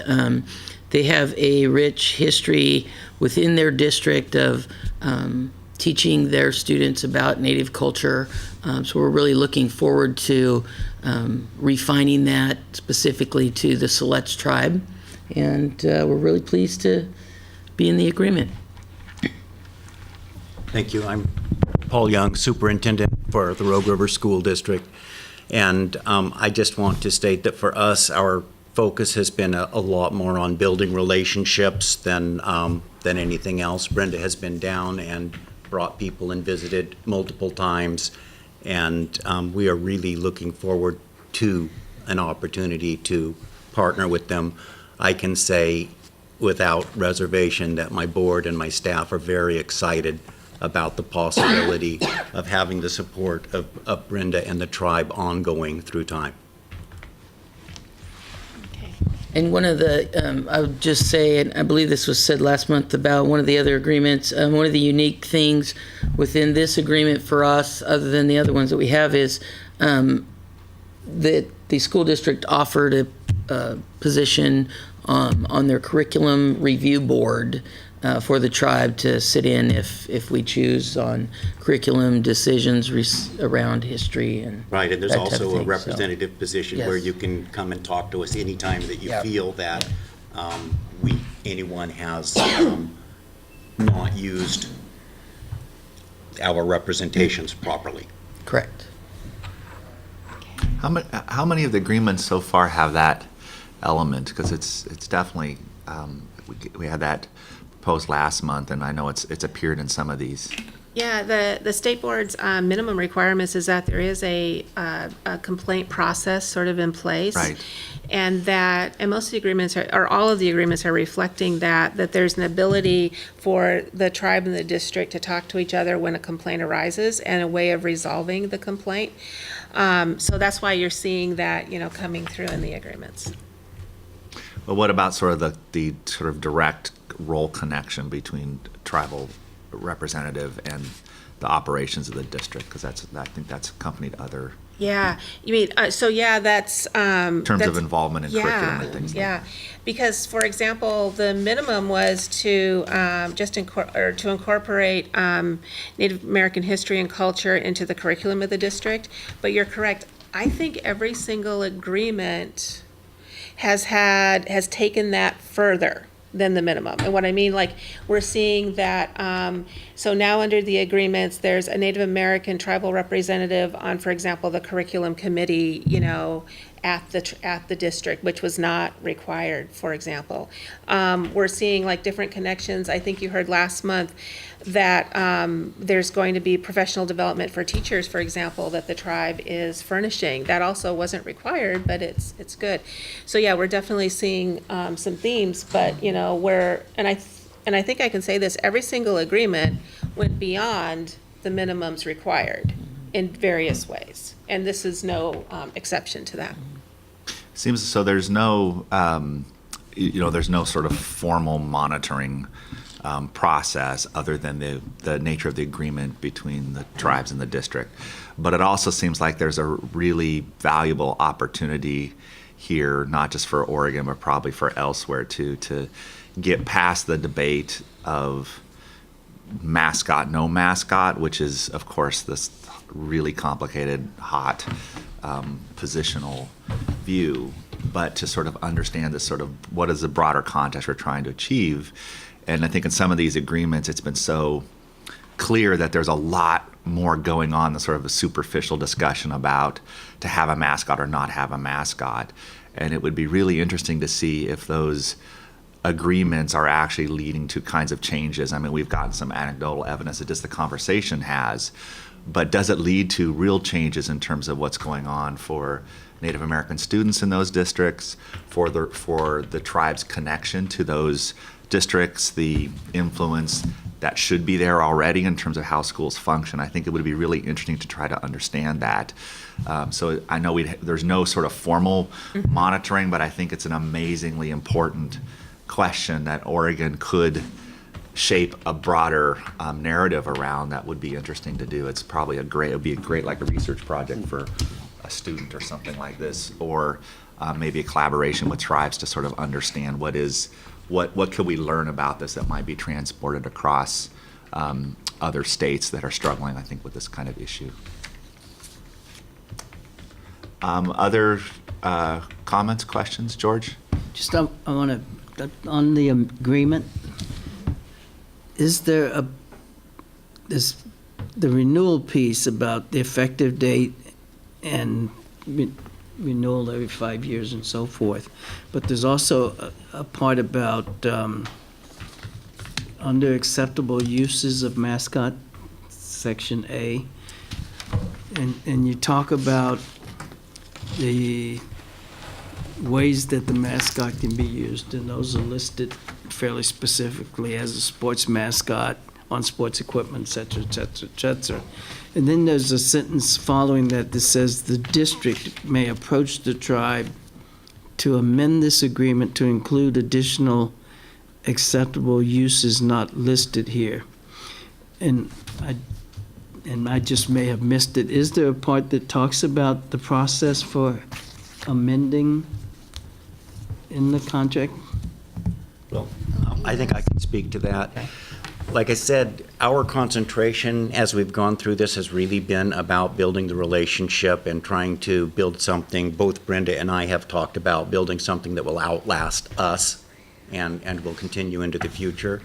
We tried to capture the ways that the mascot is currently being used, and that really is a legal exercise. But what we wanted to do is we wanted to establish the fact that we can always come back and talk about this.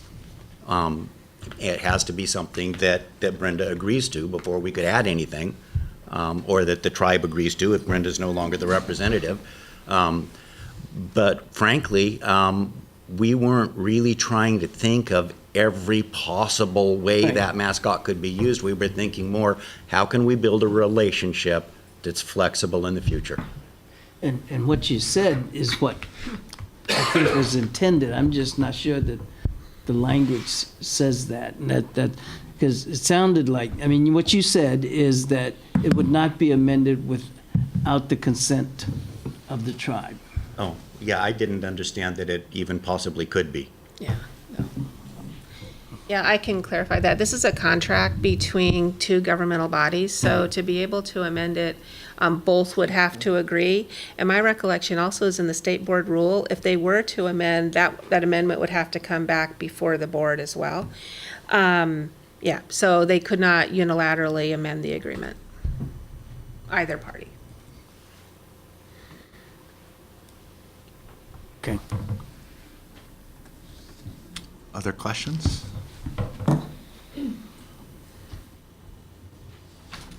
Okay. Okay, so. Great. Great. So this agreement will be back before you at your June meeting for approval. Thank you. And with that, just as an update, this is, the Rogue River Agreement was the last one that was received by the department. We have received no other mascot agreements that have not come before you, in prior meetings. So thought you'd appreciate that update as well. Which means that we're coming to the kind of, at some near future point, Yes. the end of this wave of agreements. Exactly, and we have not received any other notices from other districts that they're working with the tribe on an agreement either. So I don't anticipate any other agreements coming before you in June that you have not previously heard. So, which, just to be clear, means in those cases, the schools are either resigned to the change or have already launched the change, or will need to starting July. Yes, correct. Thank you. Okay, thank you. Thank you.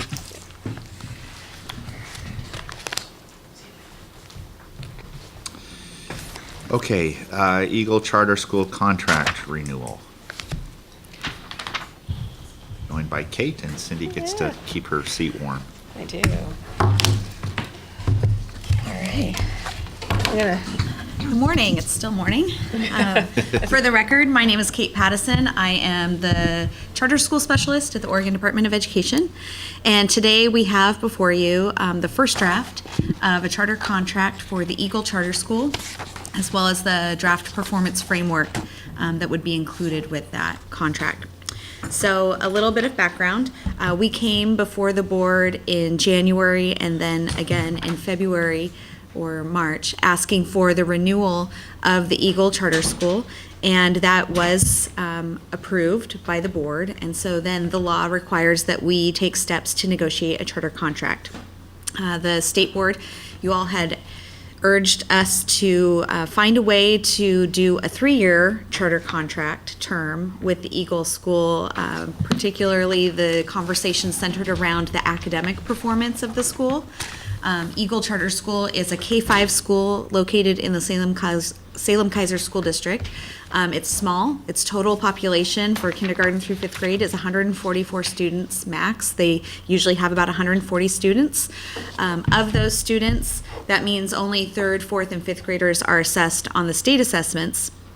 And the school, for a variety of reasons, has had a higher rate of opt-outs. And so the data that we presented to you, there was a large discussion around the school's performance. And so we considered ways that we could negotiate a 3-year charter contract. One of the caveats to understand is that for charter schools, the charter school statute in Chapter 338 requires certain term limits and lengths for charter contracts. And so the first charter contract can be up to 5 years. The second charter contract, which is what the school is in currently, has to mirror the same term as the first. And the third charter contract, which would be this one, the law says it has to be between 5 and 10 years. And so we raised the question of we could approach Eagle Charter School and ask them if they would agree to a waiver of that statute, which the state board could grant, to do a smaller, shorter charter term. And the charter school did not want to agree to that waiver. So, presented before you, we have a 5-year charter contract. The charter school did agree to a high stakes review at year 3. So before June 30 of 2020, the charter school has agreed that we would look at the data that the school is presenting in their formative data and consider whether or not we should take action to terminate the school or continue on with the 5 years. So we have included that explicitly in the charter contract, and I wanted to make sure that we shared that with you. So it says, the effective date, this contract shall legally authorize the continued operation of Eagle commencing July 1, 2017 and expiring on June 30, 2022. Then a review, Eagle would be subject to a review before June 30, 2020, to determine whether or not to continue the contract. The review will include an evaluation of Eagle's progress in meeting the expectations outlined in the performance frameworks and formative data collected by Eagle. In the event the board determines Eagle is not making progress to meet or exceed the expectations and showing growth in formative data, the board may pursue termination as per the law and this charter contract.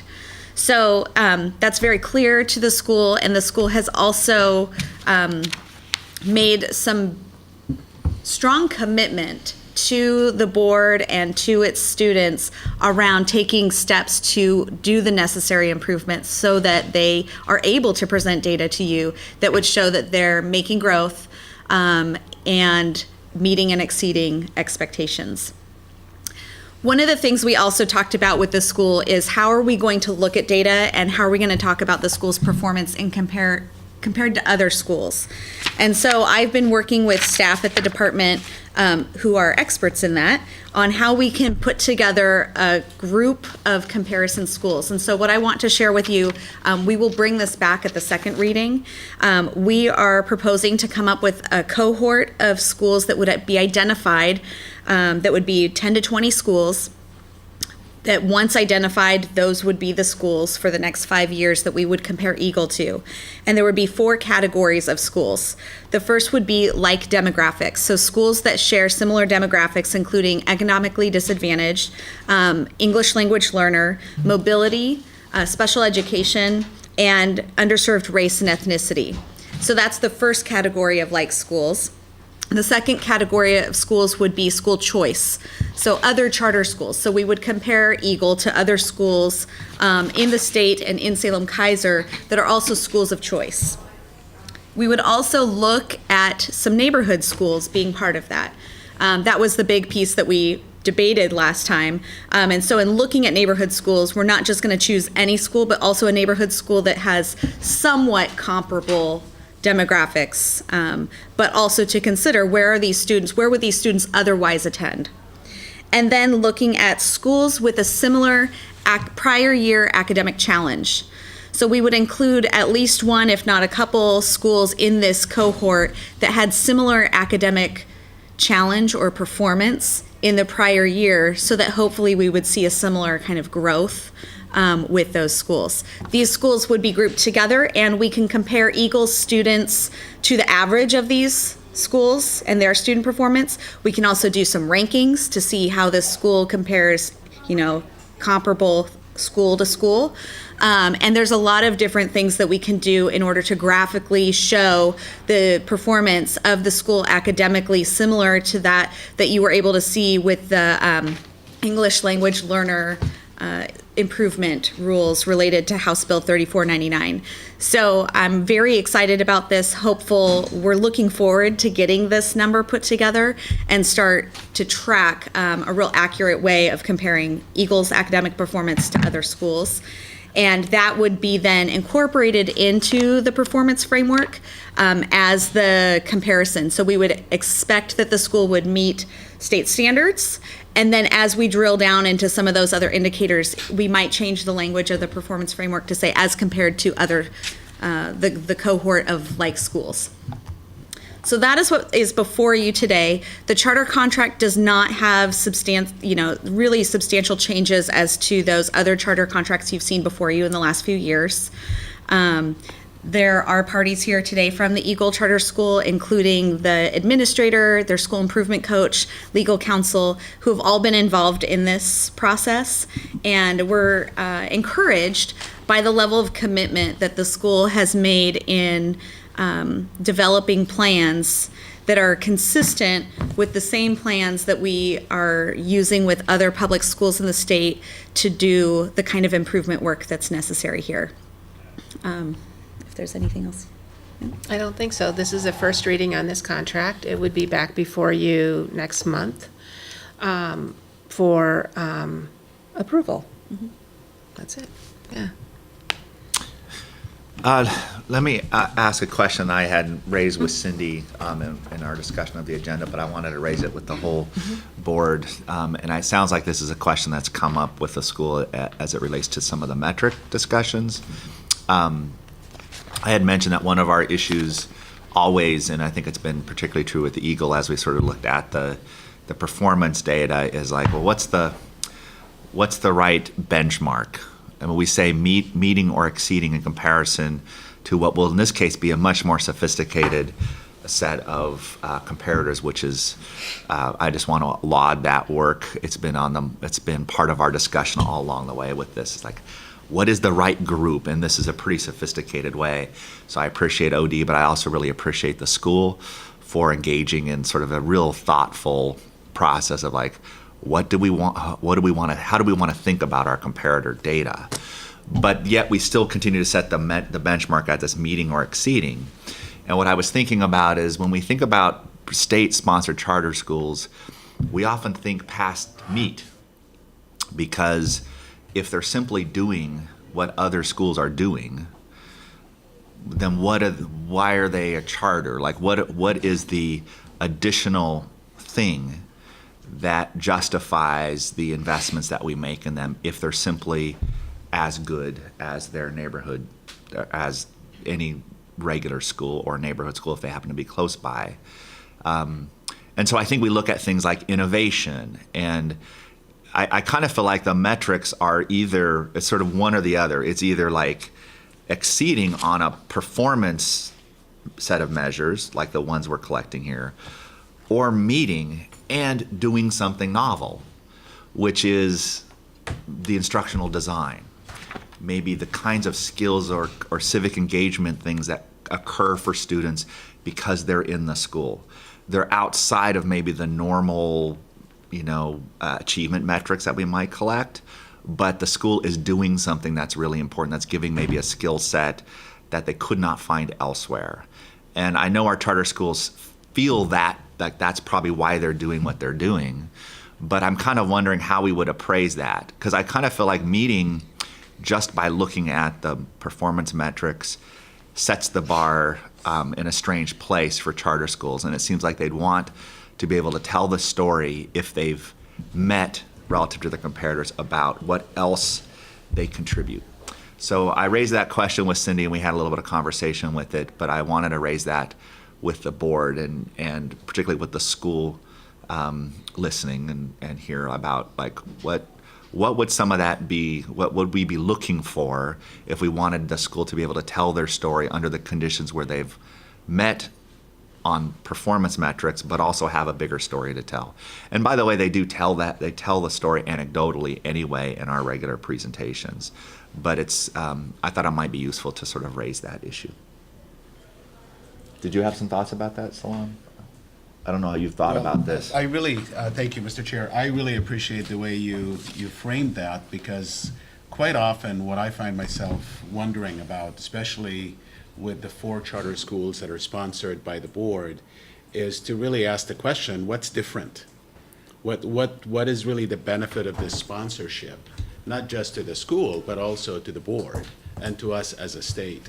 And there has to be something different. So I really appreciate you impressing upon all of us, but also the charter schools, that there is an expectation for innovation.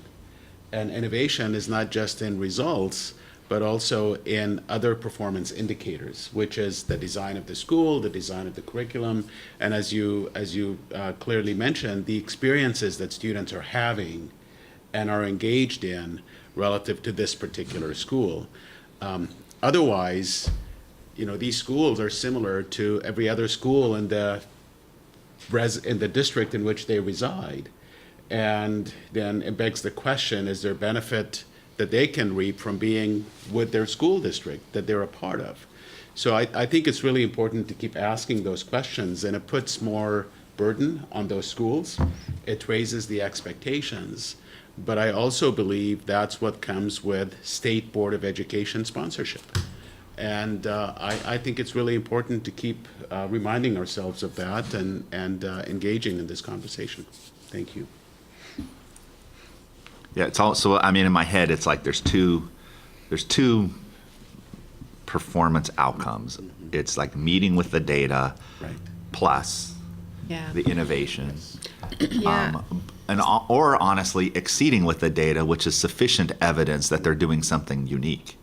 Yeah. You know what I mean? So it seems like that's the way we should be thinking about the measures. It's interesting because today we've talked a lot about student performance because that's really the big change in this contract. But I think you heard us talk about, I think it was last month or the month before, how one of the things we did as part of the renewal process for this contract, we conducted a hearing right at the school, and it had, lots of parents and other stakeholders there. And I think one of the themes of that was that the parents and stakeholders would say this school is different. They talked about how the school engages students through, this relatively unique model. And Kate, I'm going to turn to you for what it's micro society. I'm not sure if there's any other schools in Oregon that have micro societies, but so that's one thing the parents would definitely highlight, and they highlighted other things in that. And it's kind of, we have the hearing report and those kinds of things are part of your materials, but it's hard to quantify quantify that, right? We can say this many parents showed up. This is kind of what they said, that kind of thing. That's how we try to quantify. But getting at that softer sort of area, the school, in that hearing gave us no reason for concerns, right? And that's why the contract in other areas is pretty much the same. But it is a difficult conversation, and that's why I was really happy when Kate came back after talking to, I have to give Josh Rue a shout out. Josh helped us, and anyway, he's helped us on a couple of projects now. And because, what do you compare it to? And I was really happy to see, their work around, different areas, different achievement levels, whether it's SBAC or looking at, third grade reading and whether or not students, are at third grade reading. That was something the school brought to the table. They felt like that was really an important measurement for them. Absenteeism was another important measurement that the school brought to the table. And this is illustrations of how serious they're taking this. But it's for a school like this, I think my main point is it is difficult to point to one thing, one measurement, or any school, it's not just this school. And so what I like about this framework is not just one measurement, but it's also comparing it to 10 to 20 other schools. So I think it's a more refined way of looking and measuring and judging, if you will, how these schools are doing. And we've talked about, with the performance framework, we've debated over the last 4 years with our schools on whether or not to include mission-specific indicators, and what would those be? How would we do kind of that measuring innovation? We've erred on not having it be something the department at this point evaluates, but that the charter school presents to us. We're definitely open to that. I mean, the schools want to tell their story, and they want to show the ways in which they're unique and successful. If I may, Mr. Chair. So when I think about the Micro Society program, I think it has some really unique features to it that lend themselves to this other performance measure set of indicators that Charles was referring to. So if you look at the 9 essential skills that we have as a state, we measure 3 of them. I think a program like this is really unique to measure civic engagement by the students. I would look to some of these charter schools, the state-sponsored charter schools, to measure the other indicators in terms of digital literacy. And then there is the other piece of the system, which is how teachers are engaging with students. So when you started to talk about formative indicators, I would suggest that we broaden that and really look at both the structure, the behaviors within that structure for students and teachers, because I think that's the innovation that we can share with other schools, all schools, about how instruction and the delivery of instruction is happening in this environment. When we talk to other school districts and educators about innovation, 9.9 out of 10 times what often gets raised are Oregon laws, that our laws are prohibitive, that there are too many restrictions. When you talk to experts around the country that reach out to us, like Knowledge Works that wants to do work in Oregon relative to proficiency-based education and teaching and learning, they're attracted to us because our laws are fairly flexible. We actually have enormous flexibility. So I would be interested in learning about how these schools in particular are taking advantage of that flexibility and introducing learning experiences and opportunities that you may not find in regular schools, or we compare them, and then we look at the results. I really like the idea of looking at both sets of indicators and maybe how they link together. How is one contributing to the achievement? I do really resonate with the essential skills argument, because it means that you're not just bounded by kind of a fluffy sense of innovation. Right. We're saying, and that's probably an implicit criteria of the charter in the first place for the board. I wasn't around when any of these were originally chartered, but I know that goes into this equation. Like, what are they contributing that other schools are not? And I think it probably boils down to some connection to this broader sense of essential skills that we simply don't build into our current accountability system. So if you sort of said, well, what other essential skills are they touching with their programs, and what are some proxy indicators that they have made progress in those areas, then if they're meeting but demonstrating this broader impact, it makes it much easier for the board to look at meets as adequate, because we know from a better sense than what's put in a PowerPoint or what, how parents who might show up at the meeting will have a better sense of like, oh, it's innovation in key areas that are bounded by a set of essential skills that Oregon has have been adopted broadly. So I do like that way of thinking. I know we're getting slightly away from the specifics of this contract, but I do think building in this kind of model is better. It's actually better for us, but I think it's better for the schools too, because otherwise, if all they're doing is meeting, it will be unconvincing to the board. That's part of the point I'm raising, because I think when I see that, I like, oh, but this is just as good as the neighborhood school or the schools that are in this comparator list. Why? What else are we doing? So we would rely on those data to help tell that story in a more precise way. Jerry. I know that the issue was around academic achievement, and that part of the concern was that their achievement scores would be higher. But in coming to a vote in our next meeting, I would want to have that information. And it may be that I'm not finding it. I've gone through this a couple of times, and I see the school profile. That's really good information. But I'd like to see that hard data as well. In that sentence, it says, however, the school underperforms in all other subject matters with all other student groups besides students with disabilities. I think that would be helpful. So I can see the gravity of the issue. I really believe this point about what other areas should be considered like innovation is a good movement forward for us. And I believe it creates more of a balance than just test scores.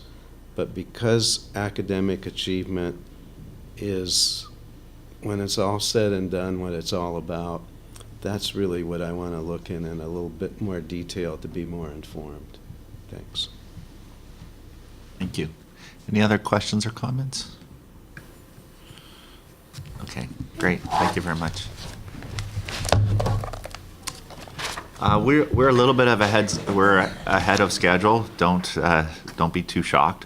What I asked Jessica to do is a couple of the update items that were later this afternoon. She's going to review them now, particularly are you going to do the vision mission? So if it's okay, if we could start out with the board leadership and advisor nominations? Perfectly. Yeah, so we're doing some slight adjustments without trying to disrupt the schedule of presenters, but we might have to make some calls if we can be more efficient today. I do OU all because if you recall, we've had some overages. So if we can pull it off, we'll try to compress the schedule to be efficient and maybe even be finished early today. I know. Well, you're right. Okay, Jessica. Chair Martinez, Deputy Superintendent Knorr, members of the State Board of Education. My name is Jessica Wynn-Ventura. I'm the Executive Officer for the State Board of Education. Today I am going to be presenting on the leadership nominations for the State Board of Education as well as advisor nominations.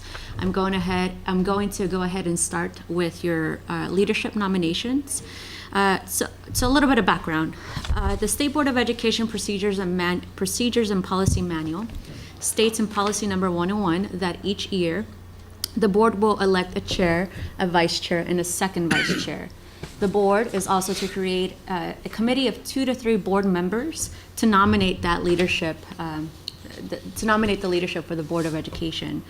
This year, Director Jerry Colonna and Director Miranda Summer were part of the nominating committee, and they made the following recommendations for the board. This is a first reading, just to remind folks, so there's ample opportunity for people from the public to submit public comments on the committee's recommendations, as well as the nominations for the advisors to the board. So for chair, the committee is nominating Dr. Charles Martinez Jr., and I just want to highlight the duties of each of the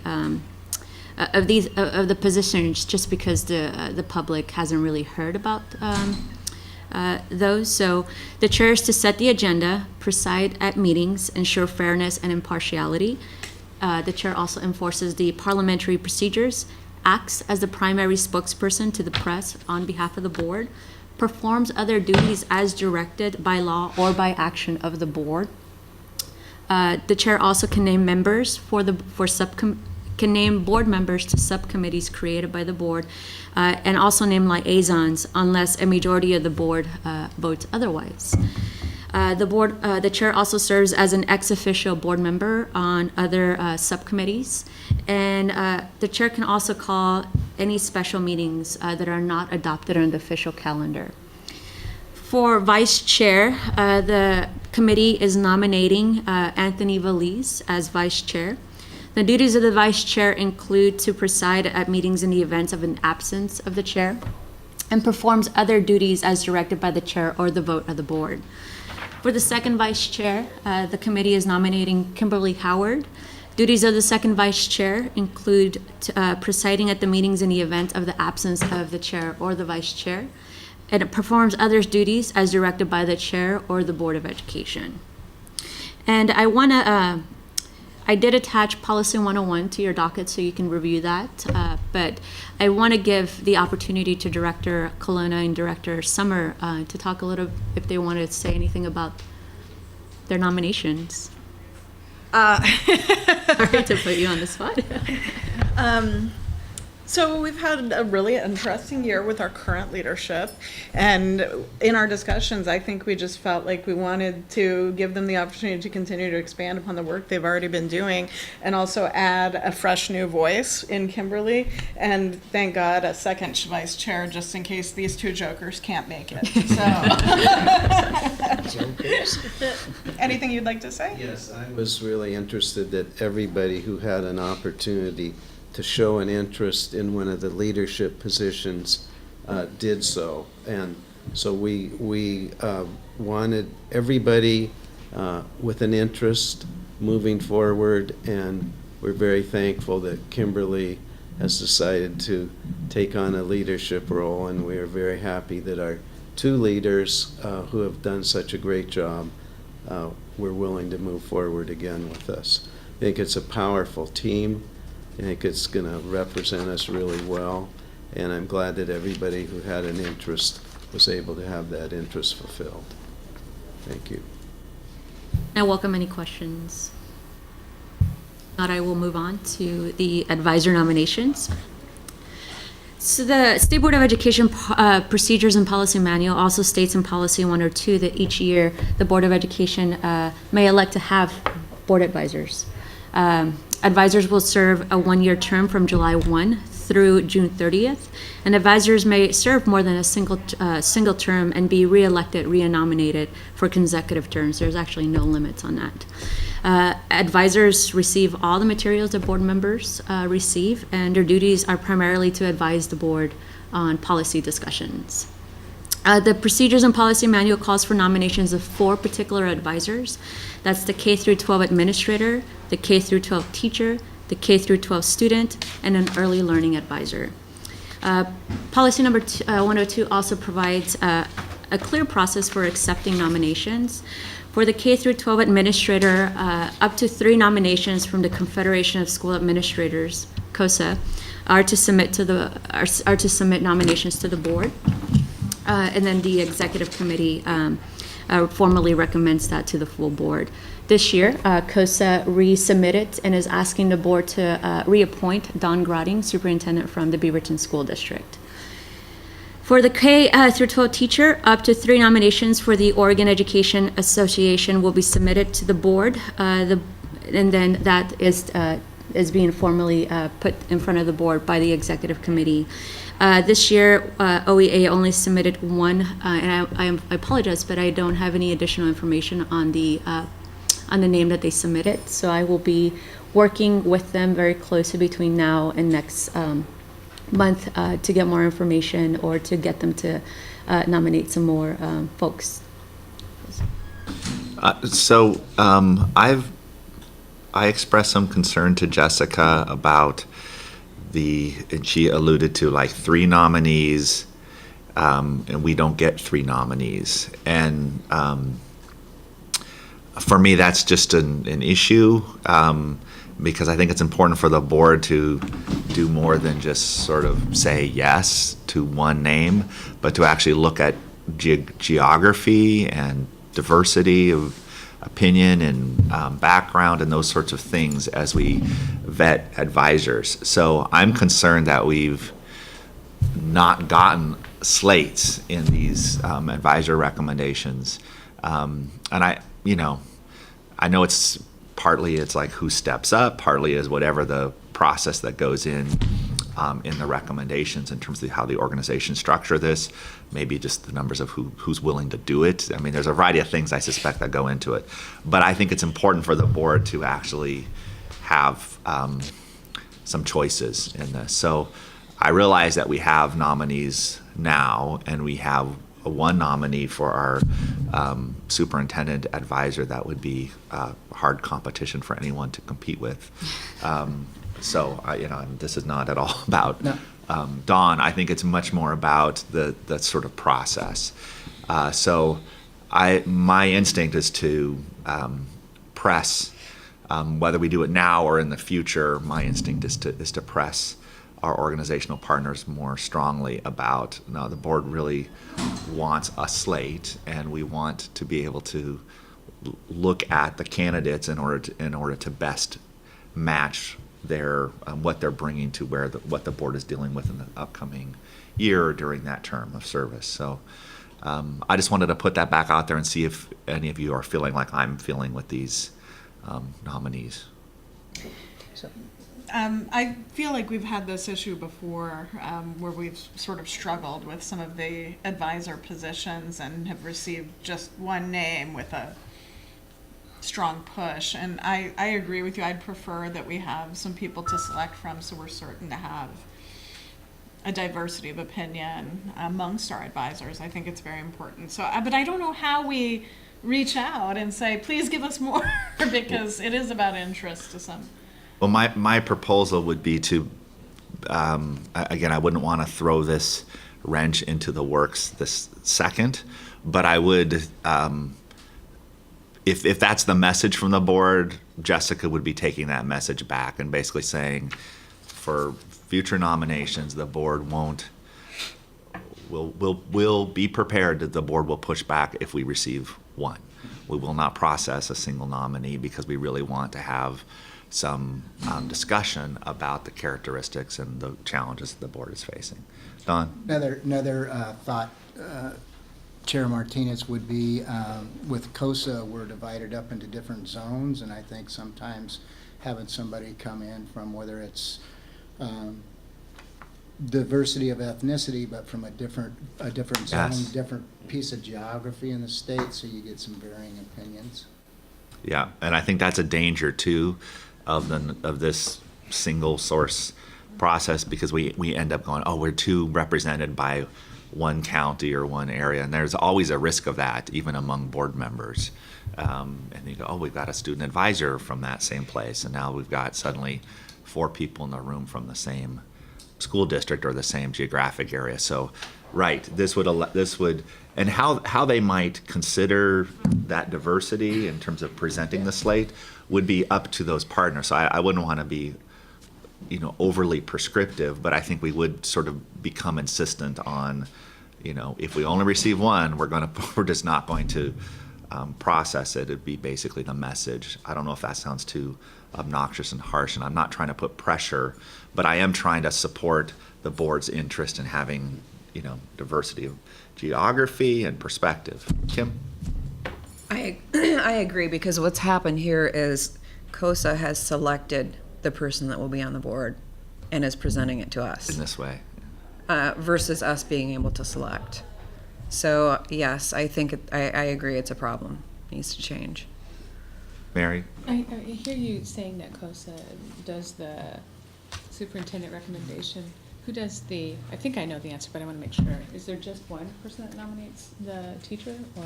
It's just OEAs. So per the policies and procedures manual that the board has had for numerous years, it's written into the manual that that's who previous boards have chosen to go to for these nominations. The policies and procedures manual can always be amended by the board. So if that is something that the board is interested in, we could always have a conversation at the summer retreat where the board could take some time to review its policies and procedures. And I hope it's clear that I'm not making any negative commentary about the quality of those recommendations, but I think we've had just, in my years on the board, just extraordinary advisors. So this is not about that, but I do think Kim's comment kind of gets to the heart of the matter for me. George? Well, and I think probably Jessica's up, because I was surprised. I just assumed, until I actually went back and looked at the advisor selection process, that it allowed those organizations to essentially appoint the person. But the language says that they will provide up to 3 nominations in terms of, will be submitted to the board, and then the board will check for those. So one of the things to do is to enforce that. The other Or thing say at is least to three. You can say at at least least, instead of up three. Yeah. 2, or Right. there will be 3 nominations, and then the board will. And so we might want to think about changing that for next year so that we can ask and say, you got to give us 3 names. You know? Right. We're not trying to tell you who to designate Right. and all that kind of thing, but give us 3 names and we'll decide, because we want to have a composition that's reflective of the state and districts and so forth. I was just going to offer, Mr. Chair, that I will help Jessica in reaching out to our partners, and together we will convey the sentiment of the board and the importance of this decision that the board wants to be able to make, and we'll report back. So. And having I think Miranda made the comment initially, like, yeah, we've said this before. So I think we need more. We need to be firmer about, like, I like the at least sets it up in a certain way, but I'm not sure if it should be at least 3 or what. But I do think it's important to not just convey a wish, because that hasn't worked. Mm-hmm. Yeah. Anthony and Mary. So. I've been on the board long enough that it is kind of common practice. We do look at holistically when the advisors were selected, and how that would help balance what we do. And then we've also asked ODE to do the same when putting committees together, and they've done a great job. I've seen over the time that I've been here, to geographic diversity, ethnic diversity, gender. I mean, all those different things that I think are really, that make all of Oregon, right? So we're truly represented on everything, really. And so I think that it's just a matter probably of conveying this with them, and I don't think it would be there'll be any pushback or anything. Or what we're saying is they'll probably go, oh yeah, but it's a lot of information that comes and goes, and so it's just probably a friendly reminder of next time. Yes. Mary? I just wanted to add that I think it is a great idea to have different areas of Oregon represented. But one of the things that I want to make sure that you know is when, at least my experience has been when I worked in McMinnville, it took some work to get me here because districts won't pay PERS, they won't pay for the sub. That could play in and maybe make it a little difficult for those smaller communities to be involved. And just to keep that in mind, that, and the travel time, if it's a couple of days, a teacher being out of a classroom for a couple of days can be pretty stressful. So it's a wonderful idea, but sometimes I think maybe that reason that people have been close has been for that reason, that it's a day trip instead of. So just to make sure that the board knows this, those costs are absorbed by the Board of Education for all board advisors that are appointed by the Board of Education.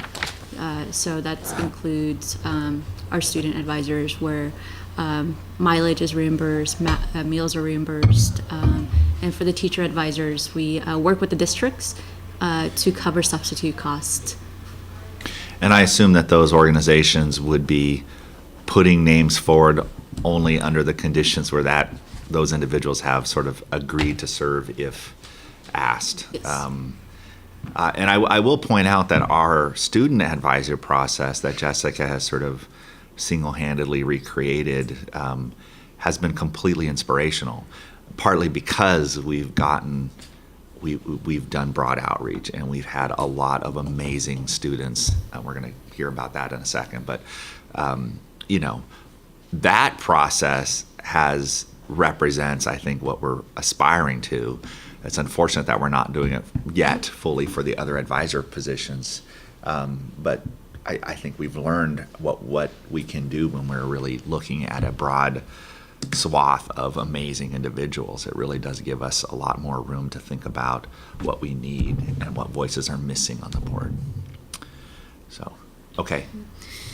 And so, Chair Martinez, members of the board, the chair just alluded to this as well, that we also went through a whole new selection process for our student advisors. Last year, I made a formal presentation to the board where we revamped that entire system. We created a new nomination form. We created a brochure to explain what the student advisors are expected to do.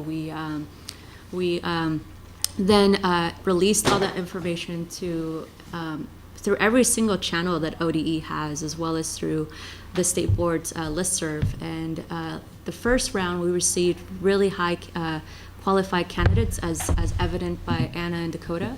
And this year, it was the same. We went through the selection for the 2017-2018 school year. So we did the same thing. We sent out the nomination forms to all of our listservs, and we received a total of 20 applications. Once the nominations were submitted to us, we then created a committee within ODE of folks that are very familiar with ODE processes and familiar with board conversations. We also invited the administrator from the Early Learning Council to join us in that process. So that committee primarily was created to make sure that the administrator's biases weren't affecting the selection process as I'm making the formal recommendations to the board and to the chair for the student advisors.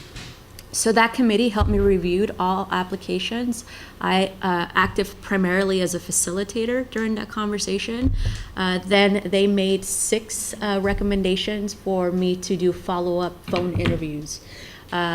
Those questions that I asked during the phone interviews are in your board packet, and you can look at those.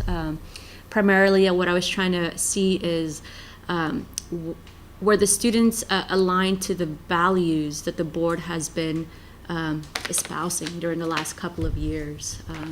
And I also wanted to make sure that we had geographical representation as well, making sure that we afforded that opportunity to students that normally wouldn't have the ability to come and sit in a professionalized board and have policy discussions on that.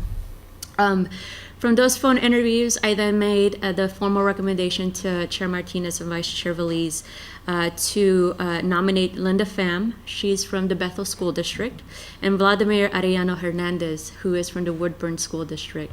All their information, their application, their letters of recommendations are submitted on your board docket. Some of you actually got to meet Vladimir last night during dinner.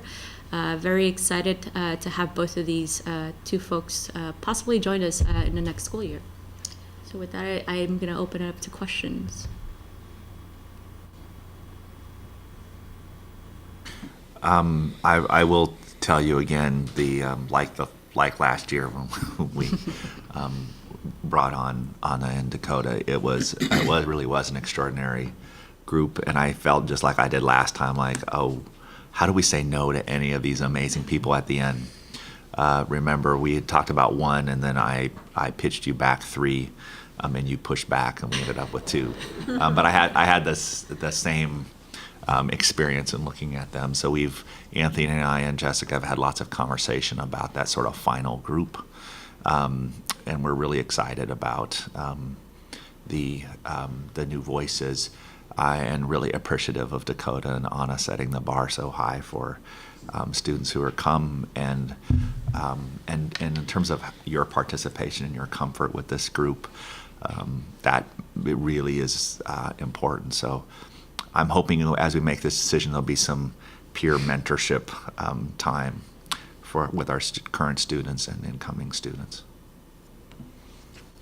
Dakota. I was actually going to say, if these are the people that you choose, I would be very interested in having a chance to discuss with them more from a previous student advisor what they might be doing, how they can best contribute, because I think that might have been something that coming into this, if I had known that you guys are all really, really interested in hearing our perspectives, and it's okay to voice your opinion and stuff. It might have eased those first couple of months and kind of quickened me warming up to all you guys in this situation. So I would definitely be interested in getting in contact with them. So. Vladimir may be here this afternoon. He said he was going to try to get here around Okay. 2:30 or so. Anthony. And I will say the board is, we wanted to make sure that we had, a gender balance. That was important as a piece of it because, I think that's, again, different perspective, different lenses. But I will say that both of you, student advisors, have influenced me in the decisions that I've made throughout the time that you've been here, listening to you. So, yeah, your voice was definitely, it's needed, wanted, and definitely, like I said, influenced me on decisions I made. So I appreciate it. So speaking up is, like, really important. But I know it's hard because when you're new and whatnot, you do a lot of listening, but you both were, adapted really quickly, and hopefully that, you had a great experience here with us. We're not saying goodbye to them yet. No. I never said that. Advisors will have formal presentations to you. We're actually, one of the criterias for being a student advisor is to look into an educational policy issue that piques their interest. We work with them. We try to partner them with folks at ODE that are specialists in those areas, and so they'll be here on the hot seat next month doing a formal presentation to you so that they get that experience as well. Yes, Kim. I would just like to add that I appreciate having you both here because the board has expressed, and I agree, that we should be student-focused in all of our decisions. And having both of you here and providing your input keeps our feet to the fire, and it reminds us of why we're here. So I've appreciated your input and even just your presence. So if there's no other questions, Chair Martinez, members of the board, that is my presentation on the leadership. I guess I do have kind of a question. So I just wanted a little bit more clarification on what exactly was different between like the process that Anna and I went through and the process that they went through. Like what were the changes you made? There actually there were no changes. No changes? No, I think the questions that I asked in the phone interviews, they were very similar the first round, but I think this time I intentionally sat down and revised those questions so that they were reflective of what I kept hearing was important of board members when they were looking at students. So I wanted to make sure that the questions that I asked allowed me to tease out sort of, those intricacies of how driven students are, what are the values that they're bringing to the board, and so. A question for you, in the data collection process with the applications of students, are we collecting information about how they found the application as another sort of check? I mean, I feel more reassured based on the diversity, geographic, experiential diversity of the students, but I always worry that it's like there's an in-group network of students who are already like the obvious choices when these emails go out. And so I don't know if we collect that data, but it seems like we should, so we can kind of look back at it and say, how did they find this? If it's like a principal or a school counselor who's doing the recruitment, that's really important for us to know because that's might be the best way or might be limiting in certain ways.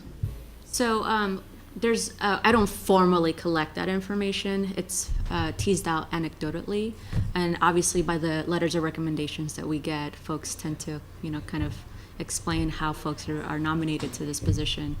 For the two new nominees, I can tell you just by talking to them and through their recommendations. For Vladimir, it was his counselor that got the information to him. And for Linda, it was, I believe, one of the teachers who got that information from the district superintendent. So one of our priorities is to make sure that we send this out to principals, to superintendents, so that that information can then trickle down. Obviously, when it just hits a principal, they there's certain students that tend to pop up, and right. You can kind of see that in the applications and the recommendations that are put Might be forward. good for us to craft a question that Yes. just goes with the application, so we can kind of track that. Yeah. I was going to say just something maybe for the board to consider, but I think it would be, or maybe to assist Jessica, is to have the two previous student advisors involved in that selection sometime to give their input on applications. That's a very good idea. I like that idea. Okay, Dakota, final And question. just to speak to the point that you just raised, I think that would be really important to know because, at least in my high school experience, whenever I was chosen for my high school's nominee, the information wasn't really disseminated to the high school at large. I was just kind of talking about how I was interested in education and I wanted to go into government and I wanted to make all these changes and whatever. And my counselor was like, "Oh, there's an opportunity that would be great for you." And I was like, "Oh, what is it?" And they explained it to me. But there wasn't really an emphasis on allowing the entire high school really to know, getting some of those voices that may be underrepresented in the high school, but important to bring to a board potentially. So that I think that could be important. Yeah, that is kind of the point I'm raising. And I will tell you, when we saw your application, we kind of went, right, Dakota, who wouldn't recommend him for this? It makes sense to us that under those conditions, you would be first on someone's mind. And your point is exactly right. Do we want to make sure that students who aren't in that sort of connected network know about this, self-nominate or advocate for themselves, go take the initiative to talk to a counselor about it? So, right, I think those are good questions, Anna. That was same for my side. For example, there's often this set group of people that usually the principals or vice principals go to. But because I was so involved as a district, not so much with my school, because at school with leadership, there tends to be a popularity thing. I don't know if it happens to you. Or for leadership. And they do care about stuff, but not specific items how I care about stuff like diversity and things like that. So I get really involved in my district, and one of my district people, she contacted me because she knows I want to go into politics and I want to be a teacher. So I feel like that was my side of it. Yeah, just very different pathways. And I think it's good that there are different pathways. It's encouraging, but I do think getting some data about that, so we're just monitoring it, would probably be a really good idea. Okay. And I really like the suggestion about having current students involved in the the selection and nomination process. I think that's a really good idea too. Okay. Any other comments on this? First reading, we'll be taking action on these nominations next month. So now it is lunchtime.